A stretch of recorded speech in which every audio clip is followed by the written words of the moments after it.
Welcome, welcome. This is jorgiguel, and we are back with more streaming. Hold on. I just sat on the chair. Gotta make myself comfy. Anyway, welcome, welcome. How's everyone's day going? Today is Friday, that's it, right. The best day of the week. Why? Because we're almost on weekend. Well, technically it's already weekend for me. Or is it not weekend? I mean, every day feels the same. If you're always doing, if all you're doing is streaming, every day feels the same. But oh god, why did my chair unlock? Sorry about that. Anyway, welcome. So, what are we gonna do today? Today we're just gonna chat. That's right. No gaming today. I just noticed I don't have a bottle here. No hydration today. If I feel like it, I'll go downstairs. Anyway, how's everyone's day going? My day? Oh man, I was just in bed like a few minutes ago. I just laid down for a moment on my looking at my phone, reading some manga, passing the time. And I'd be like, oh, I have to stream in like 5 minutes. I get up, it's like drowsy. Ugh, God. I don't know why. Hey, lazy being. I mean, I can't even deny it. I have been... Today I feel very sluggish. I don't know why. Is it hotter today? It feels hot, man. Like, I'm sweating more than I should today. So I just laid down for a moment just to... I don't know. It also, I'm also a little bit sleepy because I didn't sleep that well. I don't know what happened tonight. I just very energetic, I guess. But just full of energy. Didn't feel tomorrow worse. 37 minimum. Oh god. I guess I'm gonna have to open the other window soon. Oh well. It's fine. But yeah, I didn't sleep that well today. So I guess that's why I was in bed a bit sluggish. But you know, you make what do with what you do. Anyway, how's your day going, LDP? How about you? Is your day going well? I hope it's going well. Did he how is the accident going? He said last time there was an accident. Is everything okay now? The guy survived? Or is he still in the hospital? Hopefully he's doing well too. Anyway, we'll be talking a little bit about something happened this week with me, which was really funny. It's funny for me. He's walking out. Oh god. Is he? Why do you put it in quotas? Is he like? Is he walking on sticks or what's it called? How do you call them in English? I don't know how you say them in English.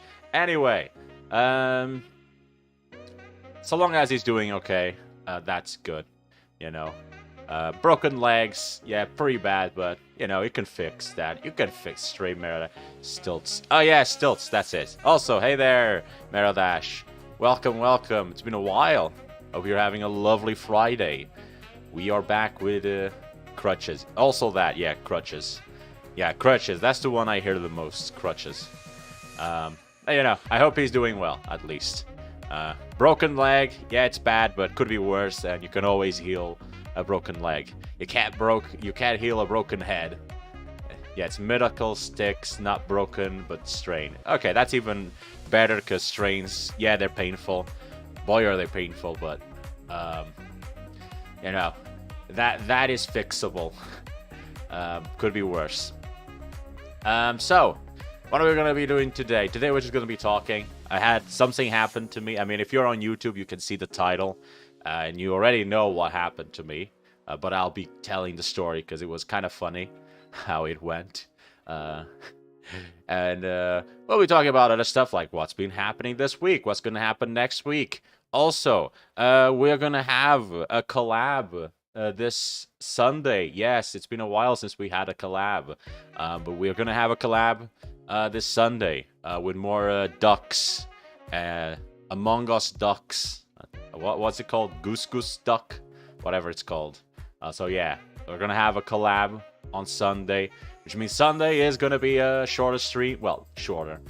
You know, we'll be playing Minecraft on Sunday as we normally do. We'll be shorter because I'll be shifting to the collab afterwards. Anyway, yeah, collab. Anyway, let's look at what happened this week. Where is it? Where is it? Get over here. I mean, you just need to look at the... I mean, it's not like that much different happened, huh? Wait, I mean, this week is basically Minecraft and Cult. And I feel like that's probably going to be similar next week, because these games I'm having a lot of fun with them.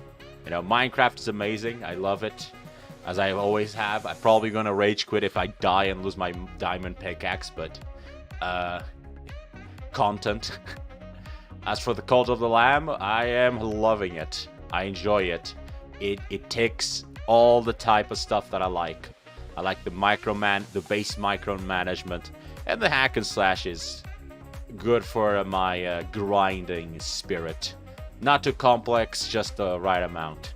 So yeah. As for next week, well, Monday will continue to be a rest day, but other than that, I don't think that much is going to change. I think I'm going to dedicate one of the days for Tower of Fantasy, just to check it out. Maybe a slight change in next Saturday. Yeah, I think the Power Fantasy 2, man, making all the commandments is fun.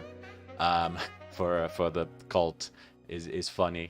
But I think, yeah, I think I'm gonna make a slight change. I don't know which day, but probably which is gonna be for Tower Fantasy, I think, just to check it out. A lot of people talked about it, and they're saying it's good, so I might as well just check it out. I'm not sure I'm gonna do it Saturday. I don't know. I have to look it. Maybe Thursday actually, but maybe Saturday. I don't know. I still have to look at that. But yeah, other than like that, I think it's gonna maintain as it is. These games are just fun, unlike the previous one. If you were with me last week and you're questioning where's the Digimon, there will be no Digimon. It is gone. I have no interest in going back. I'm good as it is without it. I have no interest. So yeah, none of that. Let's talk about the good stuff. Cult of the Lamb is fun. Very fun. I recommend it. Holy moly, is it fun. It did feel kind of bad though when because it has a Twitch application for it, but it only works if you have points, and I don't have points on Twitch yet. I'm almost there, man. I'm so like close. Like literally, if I think like one more good stream, like these last days, and it will go, and I'll have the numbers. But I was like, oh my god, it's like Jesus. That when I saw that, I was like, oh my god, this game is making fun of me. Anyway, I'll be having a lovely day. So what happened this week? Yeah, what happened this week? Something funny happened. So I don't know why this happened. It was just kind of random. When was it? Let me check it out. It's after the Cult of the Lamb. Actually, let me pull out the schedule. When was it? I think it was after Cult. Was it after Cult of the Lamb? Let me see. Where's the guy? Person. When did you contact me? No. How do I get the message? Here we go. 16. He contacted me on 16. So after so I finished Cult of the Lamb. I get to Discord and it's like orange because I got a message. And there's some random guy or person. Well, let's just go person. A random person just sending me a weird mess. Well, weird. You know, say like questioning. Say, hey, are you there? Basically how they start, you know. But they weren't online because it was late. And I was like, yes, what do you want? and then they don't respond because they're not online. I go to bed, wake up, they haven't even responded yet. After like a few hours, they respond back, and it's like, it's so weird. Let's see. Okay, so basically, they start saying like, oh no, I made a big mistake. It has to do with your account, and I'm like, what? Now, mind you, I don't know who this person is, just a random person. Like, they sent a friend request, which I didn't even care. Like, I did not even pay attention to it. Like, don't send me random friend requests. I will not accept them. Because if you're just a random person, I don't trust you. Sorry about that. That's just how it is on the internet. But... you know, he said, I looked at, like, because on Discord it says, like, what you have in common in terms of channels, Discord channels.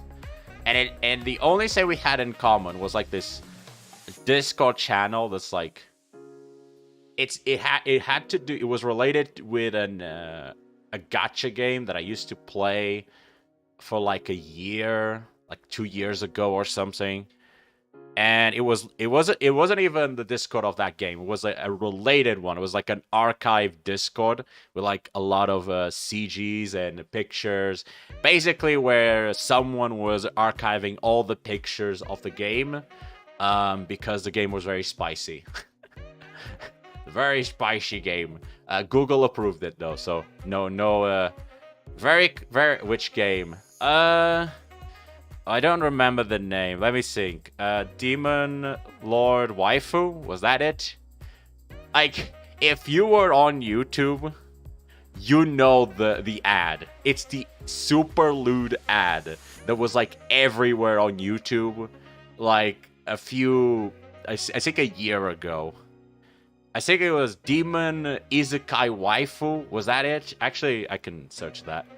Demon Isekai Waifu.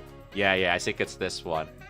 Yeah, it's this one. Demon Isekai Waifu, which is basically a very lewd gacha game, anime style. Basically, what's it called? King of Persia or whatever? No, not King of Persia. It's a genre of games. Basically, it's just make a kingdom and see numbers go up, go buh. But it's basically a PNG collector. Now, it was a very spicy one. Some of the images I cannot share on anywhere. Because they are, like, I do not know how Google allow them, because they are very clearly explicit, but somehow Google doesn't see it. I think I could... I don't even feel comfortable sharing them on Discord. I would have to make like a not safe for work channel for that. But regardless of it, it was a good game out of a horrible genre. So it wasn't a good game by itself, but considering the genre, it was probably the best one out of it. So it was like a shinier turd. But hey, I played it for a year because I think what happened was that I joined a guild, and the guild was very active. And as it turns out, when you have a very active guild with a lot of people talking, you feel invested to participate in a game that you know is bad, which is kind of what happened with me. So I played it mostly because of the guild. And as my guild died over time, I eventually just left the game because I just couldn't handle how predatory it was. Regardless of which, that's me just going on a tangent. Regardless of it, the only thing I had related with this random person was that we share the same archive Discord. Right? We were in the same archive channel for this one game without a lot of spicy stuff. So I'm like I see that, and I'm like, wait, is this me? Is he talking like the account of that game? Do I even have an... Because obviously, because it's related to that game, and I did play the game, like, my first instinct is like, oh, is he talking like the account of that game, I guess. Like, I don't really care. Like, do I even have it? They probably already erased it because I haven't played it for so long. But you know, I asked him what account. You know, like what are you talking about? And oh man, I think I did a double take what he answered. He basically sent me a screenshot of Steam. Well, not really a screenshot, it's a fake one, but he basically said, I reported your account by mistake of doing like scamming or illegal purchases. And Steam support said they would ban me. And they sent like a fake ticket of support replying to him regarding the subject. Now, it's important to note like that obviously on hindsight it is a very obvious scam, but when you're in the moment you just read that and you're like, what the fuck? I'm like, what is this? Like, what is going on? Mind you, I wasn't like panicking. I was just like, this is dumb. Like, I was not taking it serious. Like, half of me was like even if Steam bans me, it is very easy to dispute it. So I will be unbanned in an instance, because it is very easy to dispute it. And not to mention, like, Steam, I am a very old Steam, my account is very old on Steam. And I am someone who has a large collection and buys consistently. So I doubt they want to get rid of me, you know? Like, if I was someone who rarely bought, okay, but like, I'm someone who consistently buys games. So I am a loyal customer of Steam. I doubt they would want to get rid of me. Regardless, though, I read the ticket, you know, and there were some obvious red flags, like the fact that it was talking about state laws and whatnot, which are American stuff, and I'm not American, I am a European, so none of that matters to me, you know. And that was another red flag, which I found strange, but I didn't really, like, it didn't click at the time, which was, oh, you can follow up on Discord for more helps. And I was like, okay. This looks, at the time I was like, okay, even if there's some red flags, you know, okay, like, this looks legit. And that was like a code in the ticket. But it was actually the username's name, but it would look like a code to me. And I was like, oh, is this like the case number? And I was like, okay, well, I doubt, are you sure this is for me? Because I don't see any reference that it's referring to me. But I said, you know what, thanks anyway, I'll look into it. Thank you for the heads up, I'll look into it. Because, you know, yeah, I generally want to believe that, you know, not everyone I meet is trying to get me, and that there are good people out there. Probably not the smartest thing to do, but I like to believe that. And, you know, I try to figure out how it works, because I actually used to work in customer support, and I know that one of the way they handle people is they actually attribute a case to you, and that's kind of how they follow up. You know, they follow up on your case. They have everything pointed out. Like they basically they write a report on how they handled you on a case, and it just stays there. As I was running, well, that looks like a case number. Is there a way to follow that up? Is there a way to look at that? You know, and after I said that, he was like, thank you and all that. He said, the guy, this is where I was like, okay, now you lost me. Let me see. What did he say? Okay, no, he confirms my account and whatnot. And then he says this.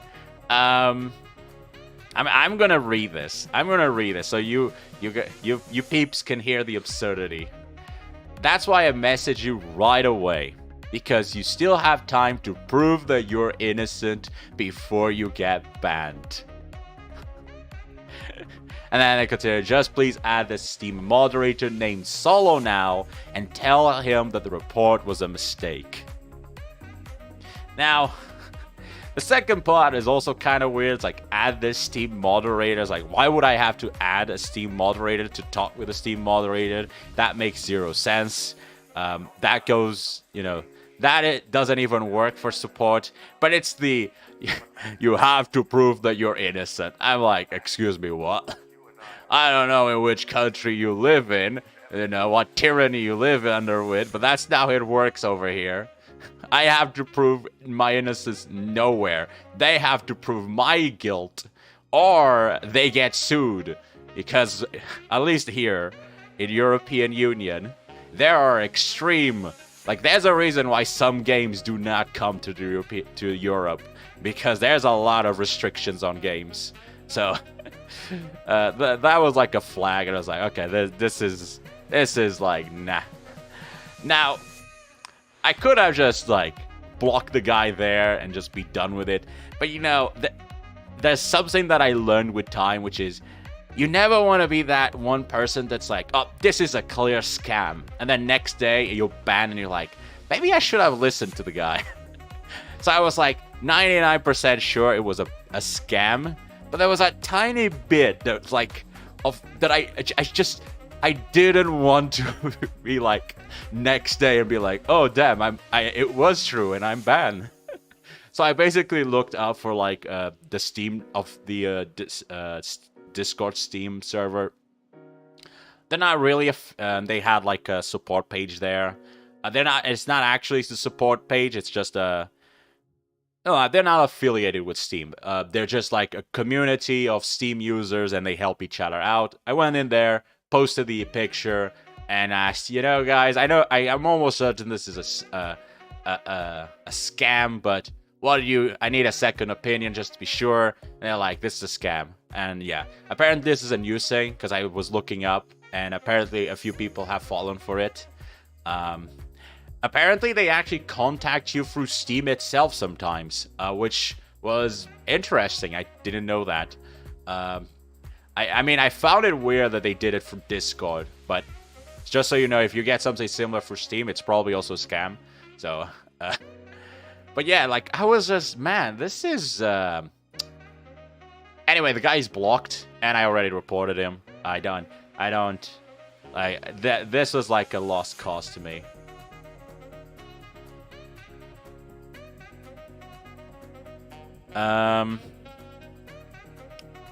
And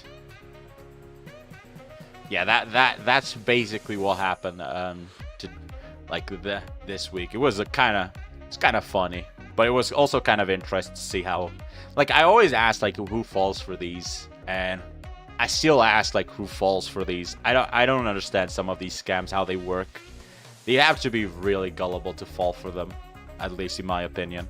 Or maybe I'm just a very jaded person, and I look at it and I'm like, eh. I will admit, though, that I have been in some cases where I feel like I'm being scammed, and I was not being scammed, so I might just be a very jaded person. Oh, man. But that's the price of being on the internet for so long. You kind of just, you know? Like, I've been on the internet from way back in the Wild West, back when being secretive about who you were was the norm, and stuff like Twitter and Facebook were unsinkable. Which is why I have difficulty with Twitter and other social media platforms.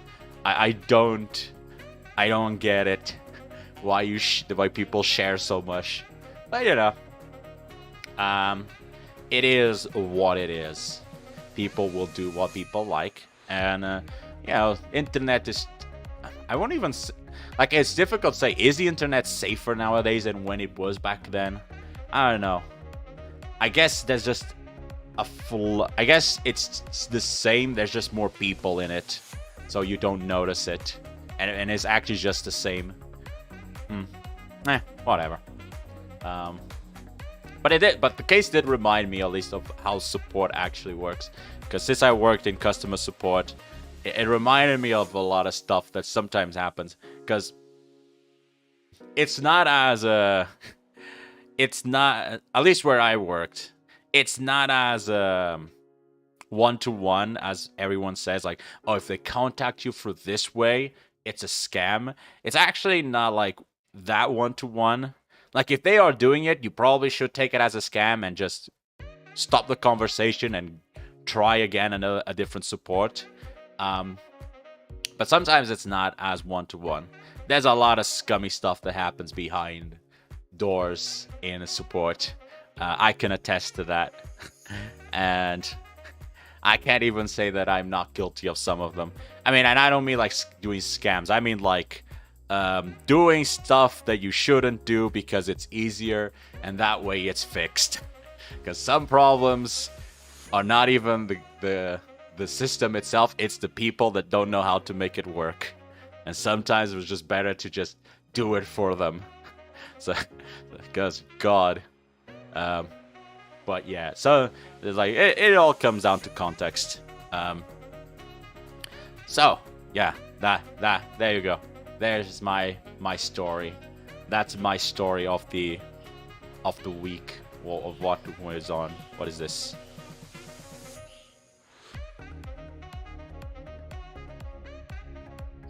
What? Huh?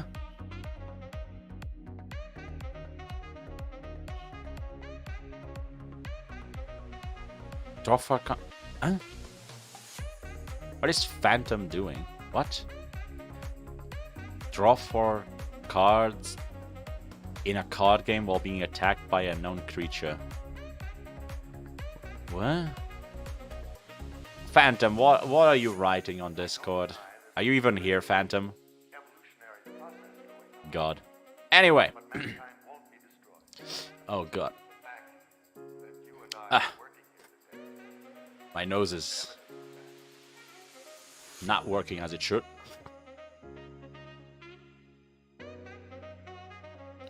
Oh God. So, let's talk about games. Well, games actually. No, before doing games. Something that I've actually been watching recently. Yeah, let's talk about that. Have you guys been watching anything recently? Like anything cool, like series and whatnot? I've been watching, well, not a series, but there's a type of content on YouTube that I've always liked, but so it's kind of like a on and off switch. Sometimes I like going through it, and then I turn off for a while, and then I come back, and there's a bunch of new videos that has been collected, and I just marathon through them, which is like what would be the name? True crime? I'm not sure if it would be true crime. It's like creepy but real life stuff that happens. Sometimes they're not creepy, they're just tragic, or sometimes they're cool. Like it's a weird genre, but basically it's people retelling stories that have happened of some really crazy stuff that you wouldn't believe was real unless you were told. That's something I've been watching recently a lot. Oh, someone followed me. That was like, for example, I it's like serial killers and freak accidents. Man, the freak accidents are the ones that sometimes scare me the most. Like I was just listening to one recently where like a girl just randomly dies because on the other side of the road a truck loses one of its wheels, and the wheel just goes ramming into just flies straight into the girl and it crushes her. And it's like, Jesus, like, what are the odds of that? But that's kind of what I've been watching recently. It's really fun. I mean, it is enjoyable, especially when you're relaxing. Like, after a stream, you just lay down, you put on the headphones, and you're just listening to that, and it's like, oh, so relaxing. Oh, God. Anyway, though.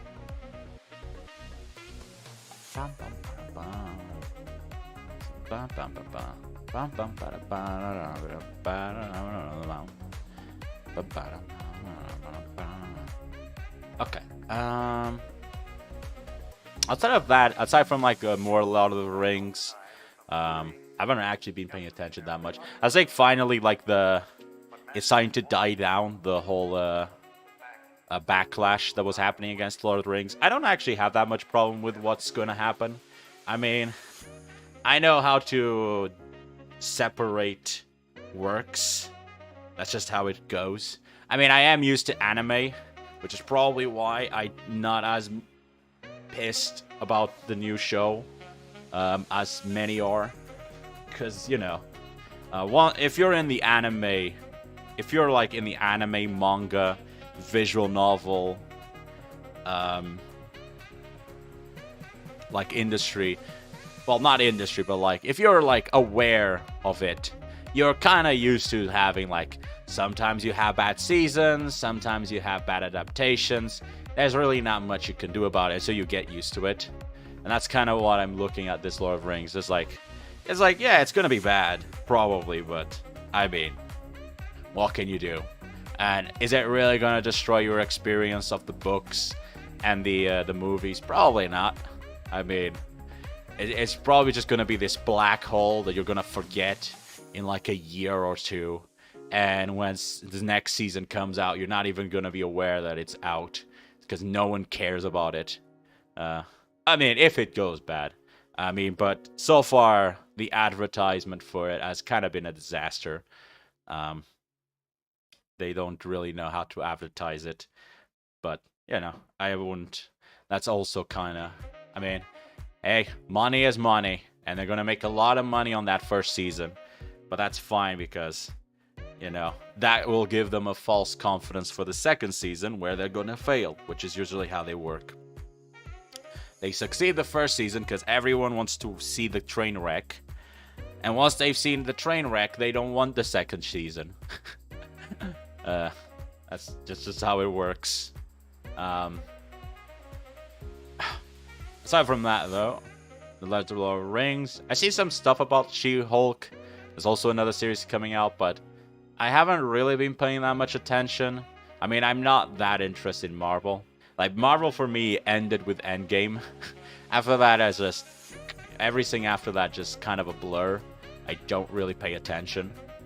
Endgame was a good finale. Should I just end it there? What about Wednesday Addams series? Wednesday's Addams series. First time I'm hearing about it. What? Let me see. I haven't heard about it. Wait. This character is familiar. Oh! I mean, oh my... Wait, wasn't there a cartoon with this? I remember a cartoon with a hand like that.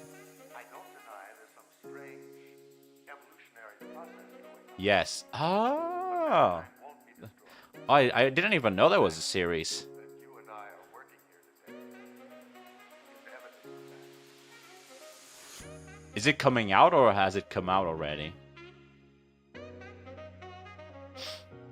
But... I mean, I don't even remember it that well. Like, I remember there being a cartoon with, like, the hand. But I don't really remember that much other than that. I think the mother was also kind of weird. There was, like, some other monsters there. But I don't remember going to start this November, I think. I mean, I guess, like, the fact that I haven't heard anything about it is generally a good sign. You know? Generally, if I've heard about it, it means it's bad. That's been my experience. If I'm hearing about it, it's because people are yelling and complaining about it. So if I haven't heard about it, it's probably gonna be good because it's going under the radar. I mean, not good. It might be just average, but at the very least, it's not like getting negative attention. Or if it's getting a negative attention, it's just being drowned by, you know, the Lord of the Rings and She-Hulk because those are the most recent. You can watch the trailer now. The trailer. I guess we can watch it. Give me a moment. But not now, after the stream. Why not now? Oh, I guess they'll take down the... they'll hit me with copyright if I react. I'll do it anyway. I mean, how bad can it be? Worst case scenario, I just have to cut it. I just have to cut it after the stream. It's Netflix and the rest. Yeah, Netflix will hit me hard though. Yeah. You're right. Nah. I'll watch it after the stream. Netflix, those companies hit you hard. They just bombard you with the copyrights. So yeah, I'm not even gonna touch it. I think it's Netflix. I think the other ones like Nintendo, they should stay away from. Nintendo's also a pretty bad one to react to stuff. Why is there? What the frick? That's also pretty bad because they'll also hit your channel with a bunch of copyright claims. So yeah. Well, I'll react to it afterwards. But I don't know. If I like cartoons to, was it originally a cartoon or was it originally a live action? Or I mean, maybe it was a book or something. But I don't know. Like cartoons are generally much more goofy and non-serious compared to real life adaptations. And I think a lot of the charm gets lost when they do that. So, but you know, like, that doesn't mean that a serious adaptation can't be good. It just means that there's a lot more work involved. But, hey, Netflix has made good shows, right? What was it called? I mean, Arcane was in Netflix, and what was the show called? The Korean one. I forget the name. The Korean one that like everyone was talking. Parasite. Well, isn't that's a movie? I'm talking about the you know, the one where they're in a game and they're all for a prize. Squid Game? Squid Game. Yeah, Squid Game. That's the one. Squid Game. Crab Game. No, Crab Game is the game that's inspired. It was made as a joke. And that's inspired. It's not Crab Game. It's Squid Game, right? Wait, is it Squid Game? Oh my god. Hold on. Google, help. It's Squid Game, isn't it? Yeah, Squid Game. Yeah, Squid Game. And also Squid Game. That's the other one. The Squid Game. I mean, so it's like Netflix has some good shows. Not all of them though, because Netflix went with the quantity over quality approach, and some of them stick, most of them didn't. So it's Squid Game, the game where you can't fish crabs but all the squids.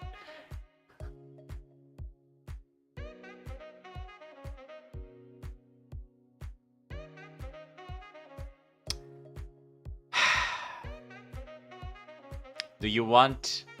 You know what? That's not even worth replying. F you. I'm having like Vietnam flashbacks right now. No crab. Where's the crab? Oh god. I don't know, like maybe it'll be good though.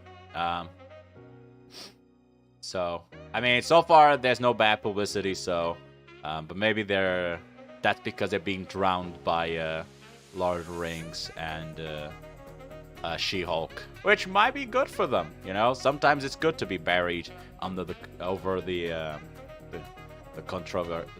controversial stuff. But yeah, I think that's only about shows though. Other than those two, there's not really much else that I've been looking at. I'm not much of a series person. I haven't even looked at anime, man. I'm disconnected anime. I read manga every so often. Like yesterday and today, I've been reading a lot of it. But I'll normally what happens is after like 2 days or 3 of me reading manga, I'll stop. And then after like a week or 2, I'll start again and something like that. That's generally how I work. I have like moments, phases in my life. It's an on and off switch. But speaking of visual novels, oh man, let's talk about visual novels. And that's the reason why I want to talk about visual novels. Because it's been Oh my god, it's been on my mind ever since I rage quitted on stream. Digimon Survive. Oh my god, I kind of wanna, I wanna rant a little bit about that game, which has good ideas and has some good execution, but oh my god, is it a mess? Oh my god, is it a mess? I was about to say I despise it, but I don't despise it, but Jesus, did that last segment of the game make me angry.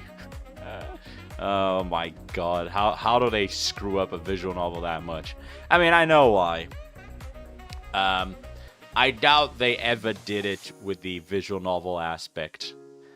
Visual novels are it's a very unique way to storytell, because they're not like a book, because they have the visual aspect, and many use it to their advantage, right? So, for example, whereas a book, you'll have like extensive descriptions of like the environment and like the location and let's say the room and where everything is. In visual novels, they don't need to do that. They can just show, here's a picture, and you can see it for yourself. So visual novels are kind of in a weird position. They're kind of in the middle, where you don't need to be as that descriptive as a book. However, you are still also a primarily written format. There's only so much a picture can tell. And Digimon Survive was very weird because they did not utilize... As I said multiple times while I was playing the game, it felt like I was watching an anime, more so than I was playing a game. Which, you know, credit where credit is due. Making a visual novel that feels like an anime, when it's clearly not an anime because it's not animated, you know, they're just sprites moving around and blinking. You know, that's good work. You know, that good work. But it's not an anime. And at the end of the day, feeling like an anime is not good when you're not an anime. You know, it's like, imagine you're reading a book and the book was just a script of an anime. It's like, okay, it feels like an anime, but it's a book. Like, you don't have the visual component, which is important for animes. And I felt really bad in the visual novel. And the Digimon Survive, you definitely felt like... Now, if you're not used to visual novels like I am, it's important to note I have a lot of experience with visual novels. So if you're not used to... You're not used to picking up visual novels, you probably won't mind it. You'll probably just be like, oh, this is just like anime, and you'll take it. But like, as someone who's used to visual novels, there were a lot of stuff that was just pissing me off. That was like, man, this goes against everything I've learned about visual novels. Like, this is betraying how it's supposed to go. So a good example of this. Let's talk about Arukenimon when she first shows up. Because that was a moment that I was really excited. Because Arukenimon is cool. I like Arukenimon. So she shows up. Right? And it's not like immediately obvious that she's a bad guy. Even though, like, if you have any idea who Arukenimon, you can kind of like immediately tell that she looks very similar. But, you know, like, there's no clear indication that she is evil. And you get put in the situation where you have to make a decision. Where you have to make the decision, you know, do you trust her or do you not trust her? You know, which, you know, like, for a visual novel, that's a pretty good decision making. That's just one problem. They went for the anime approach of having the very obvious villain cackling and giggling as while they're twisting their mustache, twirling their evil mustache and going like, hee hee hee, I am so evil. Which essentially makes the option non-existent, right? And in fact, I picked the wrong option on purpose because I knew it was wrong, and I was kind of mad that they were being this blunted about it. which ended up, I mean, I guess the consequence was the combat was harder, but even so, I was like, okay, like, I don't care. Which, you know, I was like, okay, like, I know that this happens in anime. I know this is very common in anime, where you have a very clear villain being very obviously villainous, but in anime, there's no options. Like, the characters are not, you're not actually making options for characters in anime. The characters are just acting by themselves. So if a character falls for a very evil, like, very obvious villain, you know, the character's just dumb, and you move on. You're not actually pissed. But if you're given the option, it's like, as someone who's reading it, you're kind of just looking at it and you're like, why are you even giving me an option if you're making it such an obvious, like, if you're giving me such obvious, like, you're literally posting signals that I'm making a bad decision if I pick this option. So why even give it to me in the first place? And that goes again, in my experience, that goes against the principle of a visual novel. Because visual novels, right? Visual novels use that to their fullest extent. I've been in visual novel. I have seen visual novels where picking the correct choice, you know, and you can't see my hands, but I'm quoting the correct, right? The correct choice was actually the wrong one. And they go through, like, I remember there's this that's a very popular visual novel. Obviously, probably shouldn't compare it, but that's kind of like, when you enter a genre, you will be compared to the best of that genre. So they can't really escape that. But, like, there's this one visual novel that very early on in the story, you have to make a decision. There's like this fight. You're losing. Your life is in danger. You have two options. You either run away from the big guy that wants to kill you, or you move forward and you try to help someone who is being killed by that big guy. Mind you, they are like superhuman and you're just a scrub human. No powers, you're just scrub. Now, the obvious choice for your own survival should be to run away. However, the game makes a very clear point that the goal of the guy is to kill you. So whether you run away or stay, he's gonna kill you. So even if you choose the runaway option, eventually the guy who's superhuman is gonna catch you and he's gonna kill you. And running away is indifferent.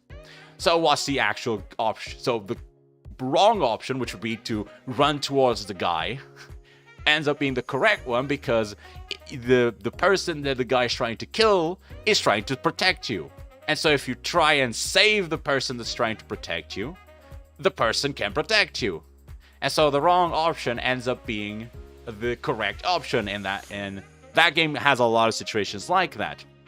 And it's not just that game. A lot of visual novels do that. A lot of visual novels will create very complex, like, narratives where bad options, very clearly obvious bad options, end up being the correct one because everything is, like, aligning for it to work. Whereas if you pick the other one, you end up dying because reasons. Digimon is doing the anime route of just making things obvious because why not? Because this is an anime, even though it's not. I mean, I've already said that Digimon Survive feels like an anime script that got rejected, and they just decided, instead of, like, scrapping this, we're gonna make a game out of it. And you can tell because some of the stories don't work in a visual novel format. Shuji is a very good example of a character that does not work in a visual novel format. So let's talk about Shuji, because I felt nothing for him. And I think that is because the story is so badly done. Fate is pretty consistent, being cowardly equal death, even if the situation shouldn't lead to death. Cowardness is punished with death. I wouldn't even say cowardness, it's logical, right? At the end of the day, the character wants to kill you, right? That is their goal. And they are better than you. They are superhuman, you are a human. And they want to kill you. So being a coward is not going to save you. You cannot run away from them. You cannot hide from them. They want you dead. So the only way to beat them is if you confront them. And that ends up being the only option you have.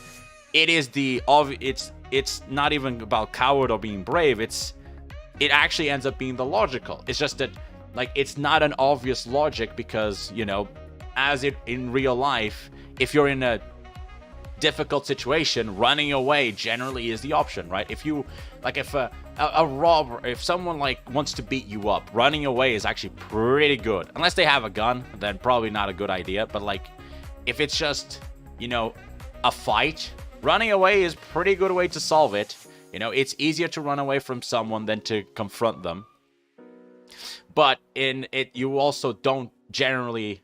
I was just showing that cowardice during dinner also results in death and fate. That is true. Cowardice does get you killed in Fate. But it's not just Fate. Like, visual novels in general deploy that. And it's not even visual novels. Visual novels, at the end of the day, are basically just a more... basically just a choose-your-own-adventure with pictures, right? It's basically a choose-your-own-adventure with pictures, some music... and voice lines sometimes. And choose your own adventures are the same. Your own adventures will deploy some of the most asinine solutions to situations that make no sense until you get the explanation. And at which point you're like, okay, it makes sense now. You know, both use the same thing. Now, some use it. Now, obviously, some authors use it more than others. That has to do with style, and also has to do with how much they understand the medium. But that's generally how visual novels work. And the Digimon Survive didn't use that, and it used the opposite. It used the anime format, which doesn't work in visual novel, which is also why visual novels do not translate well to anime. Most visual novels do not translate well to anime, and it's very complicated to adapt them. But Shuji is a very good example as to why I say that the Digimon Survive was a rejected anime script. So Shuji is a character that, if Digimon Survive was an anime, would make perfect sense. Shuji is a leader who feels pressured about being leader, and, you know, he's going insane. You know, he's losing his mind because even though he's the leader of the group, and even though he feels the pressure, he just feels weak. His Digimon is the weakest. Okay, perfect sense. You can make a story out of that. You can make an arc out of it. And that's what they did. Why does it not work in visual novel format? Well, who makes the decisions in the visual novel?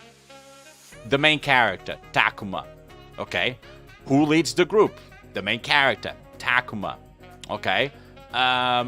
Who does everyone who does everyone basically ask for their opinion whenever there's a problem? Main character, Takuma. Who does Shoji ask for directions? Main character, Takuma. So who the fuck is the actual leader here? It's not Shoji, clearly. No one gives a shit about him. Like, Shoji himself asks Takuma to make the decisions. So again, who's the leader? It's not Shoji, it's Takuma. Because the visual novel is making Takuma to be the leader. And this is why I say that it's an anime script that got rejected. Because Shuji's story makes perfect sense in an anime. Anime, manga, it makes perfect sense if you're reading it from the third-person perspective. Right? If you're reading it as a viewer. But as a visual novel where you're reading it from a first-person perspective, where you are, you know, in Takuma's shoes, it doesn't work because Takuma's the leader 100%. He makes the decisions. Everyone relies on him. Shoji himself puts Takuma in the spotlight. And somehow I have to believe that Shoji is the leader. When no one treats him like a leader and everyone, including Shoji, treats Takuma as a leader. So, you know, it's one of those things that's like, it just doesn't translate well into visual novel. And that's why I say it's a rejected script. Also, the Deus Ex Machina of the old man at the end was just, I cannot even understand the asinine who thought that was a good idea. Like, it's not like that's anything new. A lot of shows do that. They'll have like, oh, this character, if only this character had shown up a little bit earlier, this character would have been saved. There's a lot of shows that do that, but they give you time to, like, you know, digest what happened. They didn't give time at all. It's like, Shuji dies, boom, here's the professor. Like, literally had the professor appeared 1 minute before, Shuji would have lived. It's like, and the fact that it's a Deus Ex Machina, a very obvious one, you know, because it's obviously the professor wasn't dead. It was obvious that they were building up for that. Actually, no, they weren't building up for it, but it was very obvious that they were going to do that, because that's what animes do in general. It's a very overused trope, to the point where it just becomes very obvious when it's being deployed. But it's still a Deus Ex Machina. There is no reason for him to be alive, and there's every reason for him to be dead. So him showing up out of nowhere is a Deus Ex Machina. And if it's a Deus Ex Machina, why didn't he show up 1 minute before?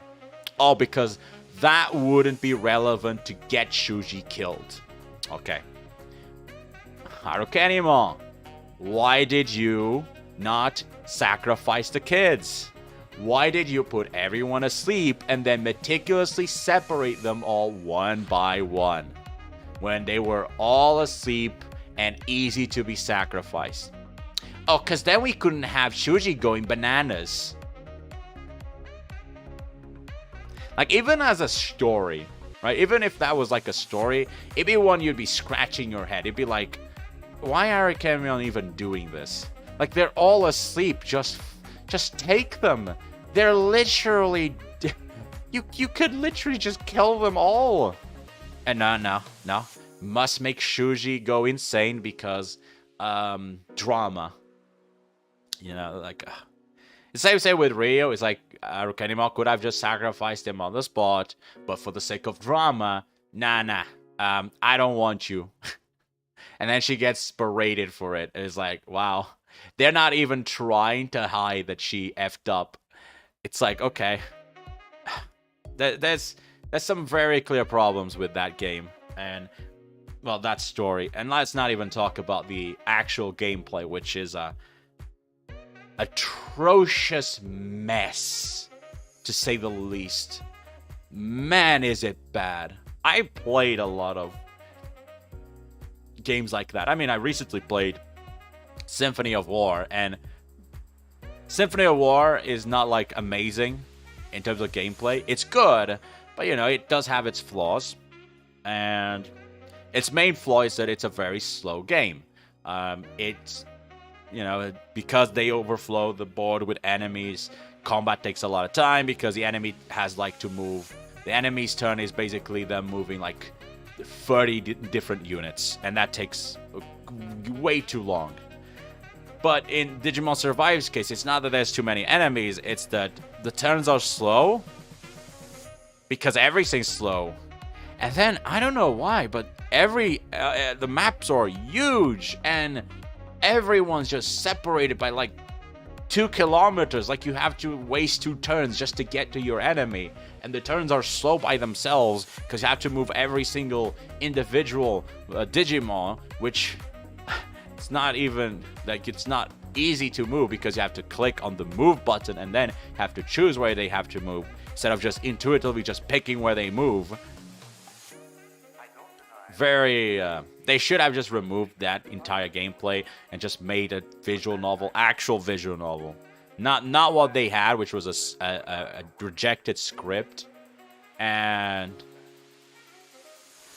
just go with it. Now, an actual if they had worked with an actual like visual novel first mentality, it would have been an amazing experience.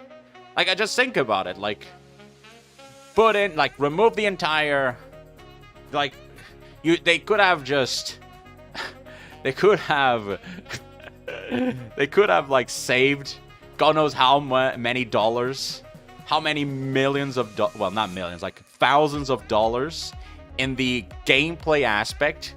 Spend like, I don't know, a few $100 on a few CGs, a few pictures, and some good like soundtracks and some sound effects, and boom, they just make like cinematic fights between Digimons and the visual novel. They have a few CGs scattered about, and poof, they have their game. And it would have been amazing, and it would have worked. Instead, they spent God knows how many thousands on a bare bones combat that clearly was not made first. It was clearly the story was built before the game was, and you can tell because Digivolution and all that is basically non-existent in the story, aside from very specific moments like Shuji's death. Because outside of Shuji's death, Digivolutions have no meaning. Like, everyone can Digivolve except when they except when the story says no. Also, don't think I didn't notice that for some reason Takuma had to save all the female characters while all the male characters saved by themselves off screen. Don't think I didn't see that. That was so obvious. I don't know why they did that. Especially because it felt out of character. Most of those female characters should have been able to do it by themselves, because they had shown to be able to do it by themselves. But I guess we have to save them? That was so weird. When you write something in a story, there has to be a reason as to why you're writing. There has to be information about it. You can't just write something for the sake of writing it. Is my mic screwing up? It gets to red zone for some reason. You can't just write for the sake of writing. So if you write, let's say, for example, what happened in the Digimon. Everyone fell asleep, and when Takuma wakes up, he's all alone, and he finds Agumon. And Agumon starts saying to him stuff that clearly is out of character, and there we go. This is like someone's trying to trick them. Okay, information. We are currently being tricked into believing that our partners are trying to kill us. Okay, fair enough. We deal with Takuma's situation. We encounter Aoi, who's going for the same deal. Now, for some reason, Aoi can't tell that Labramon is being out of character, while we could tell that Agumon was being out of character. Sure, whatever. It's still fine because you do get information with that. You get the information that, okay, if this is also happening with Aoi, which probably means that it's happening with every single one. So with Aoi, you got a new information, which was it's happening with everyone. So, what does this mean? This means that if you're gonna do it again, it better have new information. Now, whether it was intentional or not, when they did Saki, there was technically a little bit of information. They did you did get some glimpses of what's going on in her head, but for the most part, it was negligible, right? It's like, yeah, sure, there's a little bit of new information there, but in general, there's not really anything. And again, I don't really believe that Saki wouldn't find it out of line that Floramon is essentially insulting them, which never has happened. But okay, let's believe that they can tell apart. And then you get to Miyu, and it's like, there's no new information. And at that point, I'm like, okay, so are we going to do this with every single one of them? Are we just going to go through this every single time? And then when you get to Minoru, he's done it by himself. And Kaito too. And apparently Shuji too. And it's like, okay, so you're telling me that Kaito the hothead had zero problems figuring out that Dracmon was not being Dracmon, but Saki and Aoi had problems trusting the people they trust the most. also convenient that like Mio I can at least understand because she's a child and they take things face value, but really, like, all the girls can't do it, but the guys can, when one of the guys is literally just a hot-headed idiot, like a literal thug. It's not even a thug, it's just a wimp. And as two of the girls are extremely level-headed and conscious, and the girls are the ones who can't do it, but the guys can. Like, Minoru wasn't surprising. Minoru wasn't surprising because Minoru is, Minoru might not be the brightest, but he's decent enough with social cues. Plus, like, Falkmon is the most polite Digimon of them all, so Falkmon being suddenly starting to swear and insult him would be if there would be no more obvious Digimon than that one. But like, really, Kaito can tell Dracmon, who's always teasing him, but Saki can't tell that Floramon's being out of character when she's insulting her, because even though Floramon is always basically, supporting her, like, oh yeah, I guess we gonna pretend that these characters have changed personalities for the time being, for the purpose of the story, which wasn't even a story, because as it turns out, none of that mattered, because my idea when I was going through that moment was, okay, well, these characters are being tested, their loyalty, they're being tested. Okay, do I trust my partner? That's basically the test. And so in my head, I'm like, okay, well, obviously Shoji's gonna fail. Turns out, not only does he not fail, he didn't even go through it. And so the question is, well, why do we have to go through this then? What was the point? There was no point. It was... The story tries to say, oh, they were slowing them down so that they could put more pressure on Shuji. Which is a lie, because if that was the case, they could have just, put everyone under sleep except Shuji and keep the pressure going while everyone's asleep. It's very clear they did that just to add drama for the sake of drama. But it was so... I can tell why the story was rejected as an anime. I can tell why it was rejected. There are so many problems with it, but it's at the same time, I see the reviews and I see how the Digi community is dealing with it, and I'll be honest, it's kinda...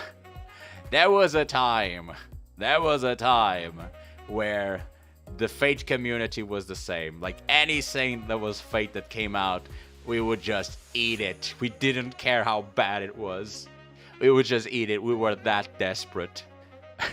So I look at the Digi community and I'm like, okay, like, this is a bad game, guys, but I can see why all of you are just like why all of you are happy and so desperate for it. You want more games, I get it. Unfortunately, I don't think that Digi Survive is a good game. I think it's a really bad one. I would not recommend it at this point, and I have zero intention of returning to it. Do not recommend it. Don't buy it. That's my seal of approval.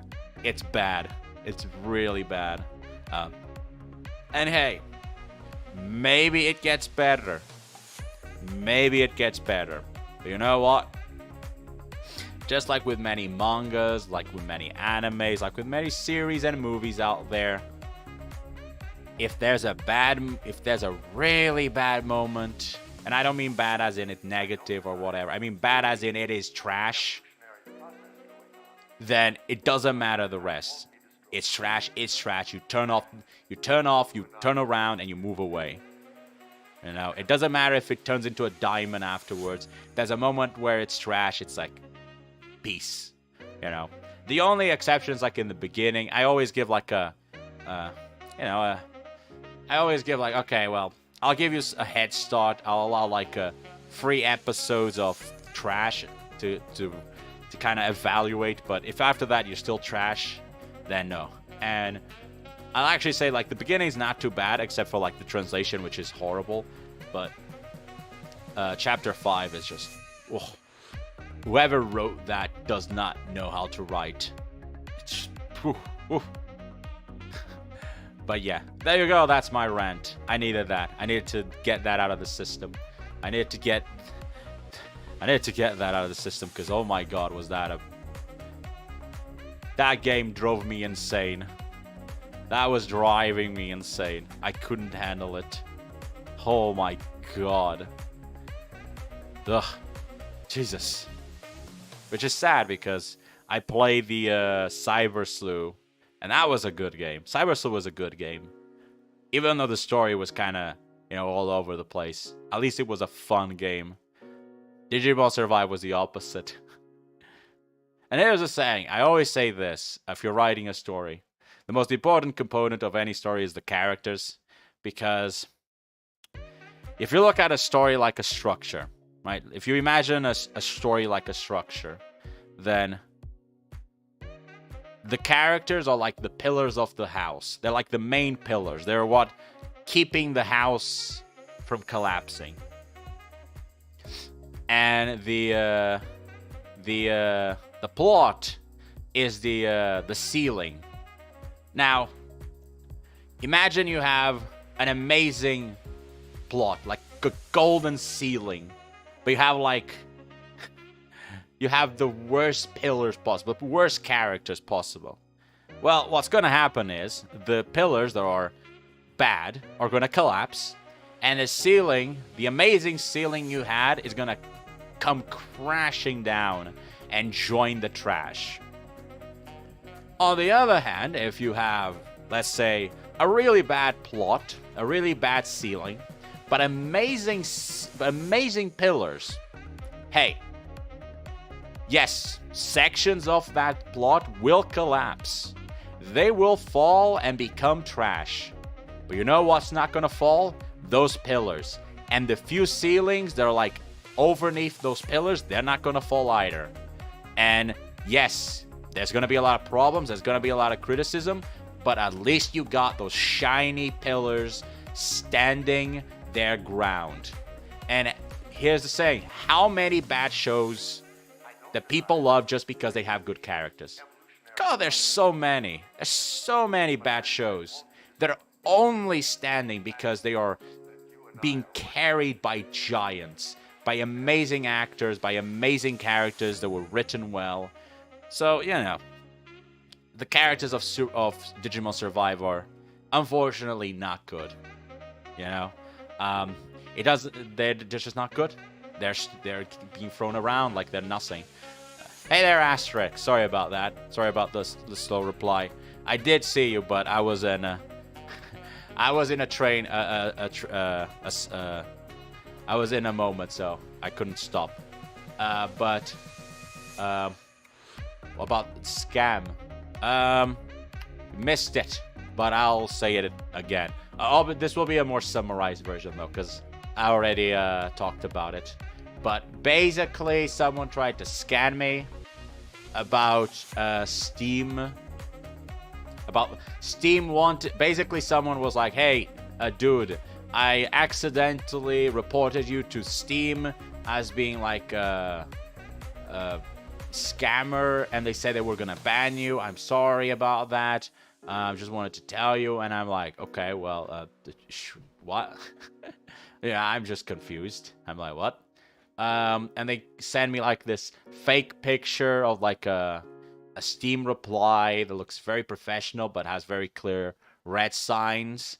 And basically, it was them saying that, oh, they're gonna ban me in like 24 hours, and that that they can follow up through Discord by some username, moderator, whatever.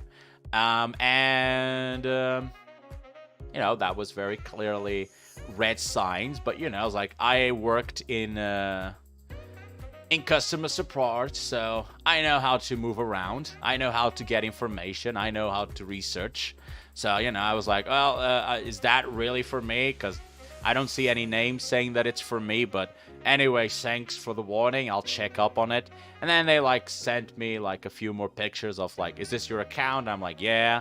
And they're like, yeah, this is the one I reported. I'm like, okay. Like, I was never really serious, but then they go like, there was a sentence they said. I'll read it, so you see how ridiculous it was. They said this. Where is it? Get over here so I can see. They said this. All right, so I am reading what they wrote me. That's why I message you right away, because you still have time to prove that you're innocent before you get banned.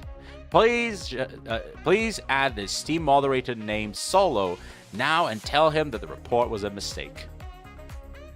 Now, there are a few red flags here. The first one is the obvious, what do you mean I have to prove my innocence? That's not how it works. They have to prove that I'm the scammer, or I am going to sue them, because welcome to Europe. This is not America. You cannot just remove me without a reason. I don't give a shit about what's in your TOS. There are rules in the European Union, and you better follow them, because they will want your money if you don't. So, yeah. And second is like, I have to add a moderator as a friend to talk to them. That doesn't make any sense. But yeah, like, it was a very obvious scam. At the end of the day, though, I was kind of like 99% sure, but like 1% was like, do I really want to look dumb when like tomorrow I'm banned? And I'm like, man, I should have listened to him. So I went to like the Discord Steam community, and I was like, hey guys, I got this message. Do you guys think this is a scam? I'm like almost certain it's a scam. Does it look a scam to you? And they're like, yeah, it looks like a scam. And I'm like, yeah, I thought so. Anyway, thanks guys. And I blocked him, reported him, and sayonara. But yeah, that's how someone tried to scam me. Remember, don't fall. This is actually a new scam. I think it's a new. I've seen that it's been happening a lot, at least on that community. A few people were being targeted. But basically, they contact you saying that Steam is going to ban you, and you have to talk to them. You have to talk to like a moderator to fix it. And eventually what happens is a moderator on Discord will ask for, you know, personal information to confirm who you are. To make sure that, you know, you are who you say you are. And that personal information is, they basically use it to then steal your account. So don't give your personal information ever. Even like people like generally. I worked in customer support. I also asked for personal information sometimes. It was never like personal. It was more like, just to be sure this is your account, right? And they're like, yeah. And it's like, okay. Because technically, we already had access to all your everyone's information. It was more of, is this really you? And they're like, oh, yes. And I'm like, okay. We would only ask for like actual personal information if you were asking for some really dubious stuff. You know, a good example would be like account termination. If you ask for account termination, that's where we would ask like for actual personal stuff, because you know, generally you need to be like a scammer if you want to, because generally people don't delete an account, they just abandon it. So if you want to delete, that's generally like a weird thing. So and there were actually a few situations where we had people, like for example, I think a friend of mine had a case where I don't remember if it was a husband or a wife, but they were divorcing their partner, and they were trying to delete their account for revenge. It was so, yeah, like that stuff happens. There's a lot of funny stories of stuff that would happen, insane stuff that would happen when I was in customer support. Some of which came from customer support themselves. It's weird, man. You would not imagine the weird stuff that happens. You'd think that like the worst part about customer support is like the customers themselves. It's like, nah, man. It ain't the customers. It's the environment itself. And mind you, I was very lucky. I was very lucky where I worked. My team was really good. But I cannot say the same about the other teams that were in the place. Some of the older ones were good, but the newer ones were... Ooh. That's what happens when you have to fill quotas and you don't have enough people applying. Everyone who applies gonna get the job, even when they clearly don't know what they're doing. Oh man, I remember my interview for that job too, and they were like, "So, let's say your computer doesn't work. What do you do?" And I'm like, I go on my phone and see how to fix it." I was like, but I was like in the very like, isn't that how you're supposed to do? And they're like, "Oh, good, we want that." It's like, okay. Turns out that's actually not how most people act. I didn't know. I thought that was like the norm. It's like, no, the norm is people don't know what they're doing. They don't know if they don't even know how to research. So yeah, there you go. That's a small tangent of when I worked in customer support. I had some funny stories about that. I think I remember one time. I mean, I also have like scummy stories. Well, scummy not in like scam, but like stuff that happened that should not have happened, but happened anyway. Because I remember one time I did something I shouldn't have done, and my team leader told me not to do it again, and I never did it again. But I think it was like 2 months into the job, and I got a customer. I don't remember what the problem was, but basically they had a problem they couldn't fix, and it was a problem that was very easy to fix inside the account. Like, you just had to go to the account and change the setting. But they could not, for the love of God, get it to work. Like, I don't know what they were doing. Like, I was giving them very clear instructions of just go here and click here, and it's done. And they were not doing it for some reason, and it went for like 2 hours. 2 hours of me telling the same person, go here and do this, and they're like, doesn't work. I was like, try a different browser. Doesn't work. Try a different one. Try on the phone. Try anywhere. Doesn't work. And I'm like, after 2 hours of that, I'm like, you know what? I'm not supposed to do this, but I just don't. Like, this is so dumb. Like, I shouldn't be here. It's like, and I'm like, Mr. Customer, can I just enter your account and just do it? And they're like, can you? It's like, don't worry, I don't need your information. I can just enter it from my side. And I enter, I do it, and I'm like, it's done. Bye. Obviously, it wasn't that like, it wasn't like, I was like, okay, it's done. And they're like, oh, is it done? Oh, it's working now. Thank you. I was like, yes, please. Just. I'm happy to help you, but please just leave me. I've been here for 2 hours. I have other people to help, please. And you're not supposed to do that. You cannot do that. But I was so desperate to just, like, it was like in the moment. Obviously now I would not do it, but I was 2 months into the job, so I was like in that experimental stage of, well, I can still do whatever I want. Like, I don't care. I'm new in the job. Now, in hindsight, I wouldn't have done it. And my team manager made a very good argument as to why you shouldn't do it. Because while it did fix the problem is that it fixed the problem, but it's not a solution that you can deploy as a customer support. Because even though it's very, like, it's like, technically speaking, customers do not know that you actually have access to their information.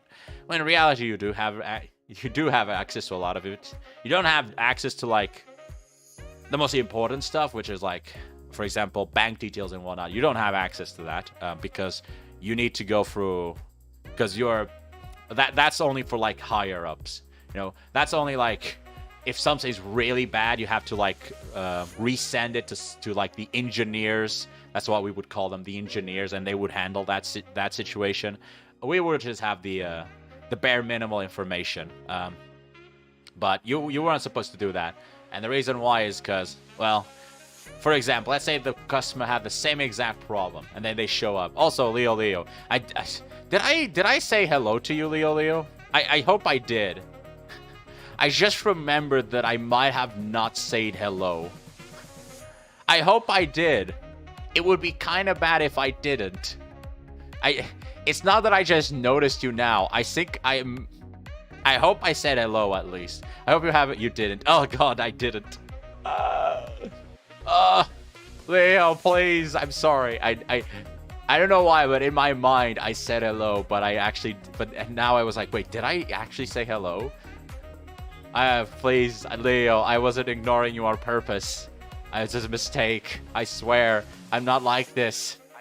I notice people. I don't know why I didn't say hello. Anyway, I hope you're having a lovely day, Leo. Sorry about that. But anyway, you shouldn't do that, because let's imagine the customer has the same problem, you know, and he shows up and he's like, have the same problem, I can't fix it, and the customer service that's that's helping them goes like, well, do this and this. Does it, and same problem happens, it doesn't work, you know, and the customer's getting frustrated because it's not working, and eventually the customer goes, well, why don't you just do what the other one did, you know? Go into my account and fix it. You're not supposed to do that, so the other customer support is going to be like, wait, what? They did what? I can't do that. You're not supposed to do that. So it's like, you shouldn't do so. I very quickly understood why I shouldn't do it. It never happened again, but that's also another story, but this one's dumber. So we were customer support for a company, but we were outsourced. And the same with being an outsourced customer support is that there's a disconnect between you and the product.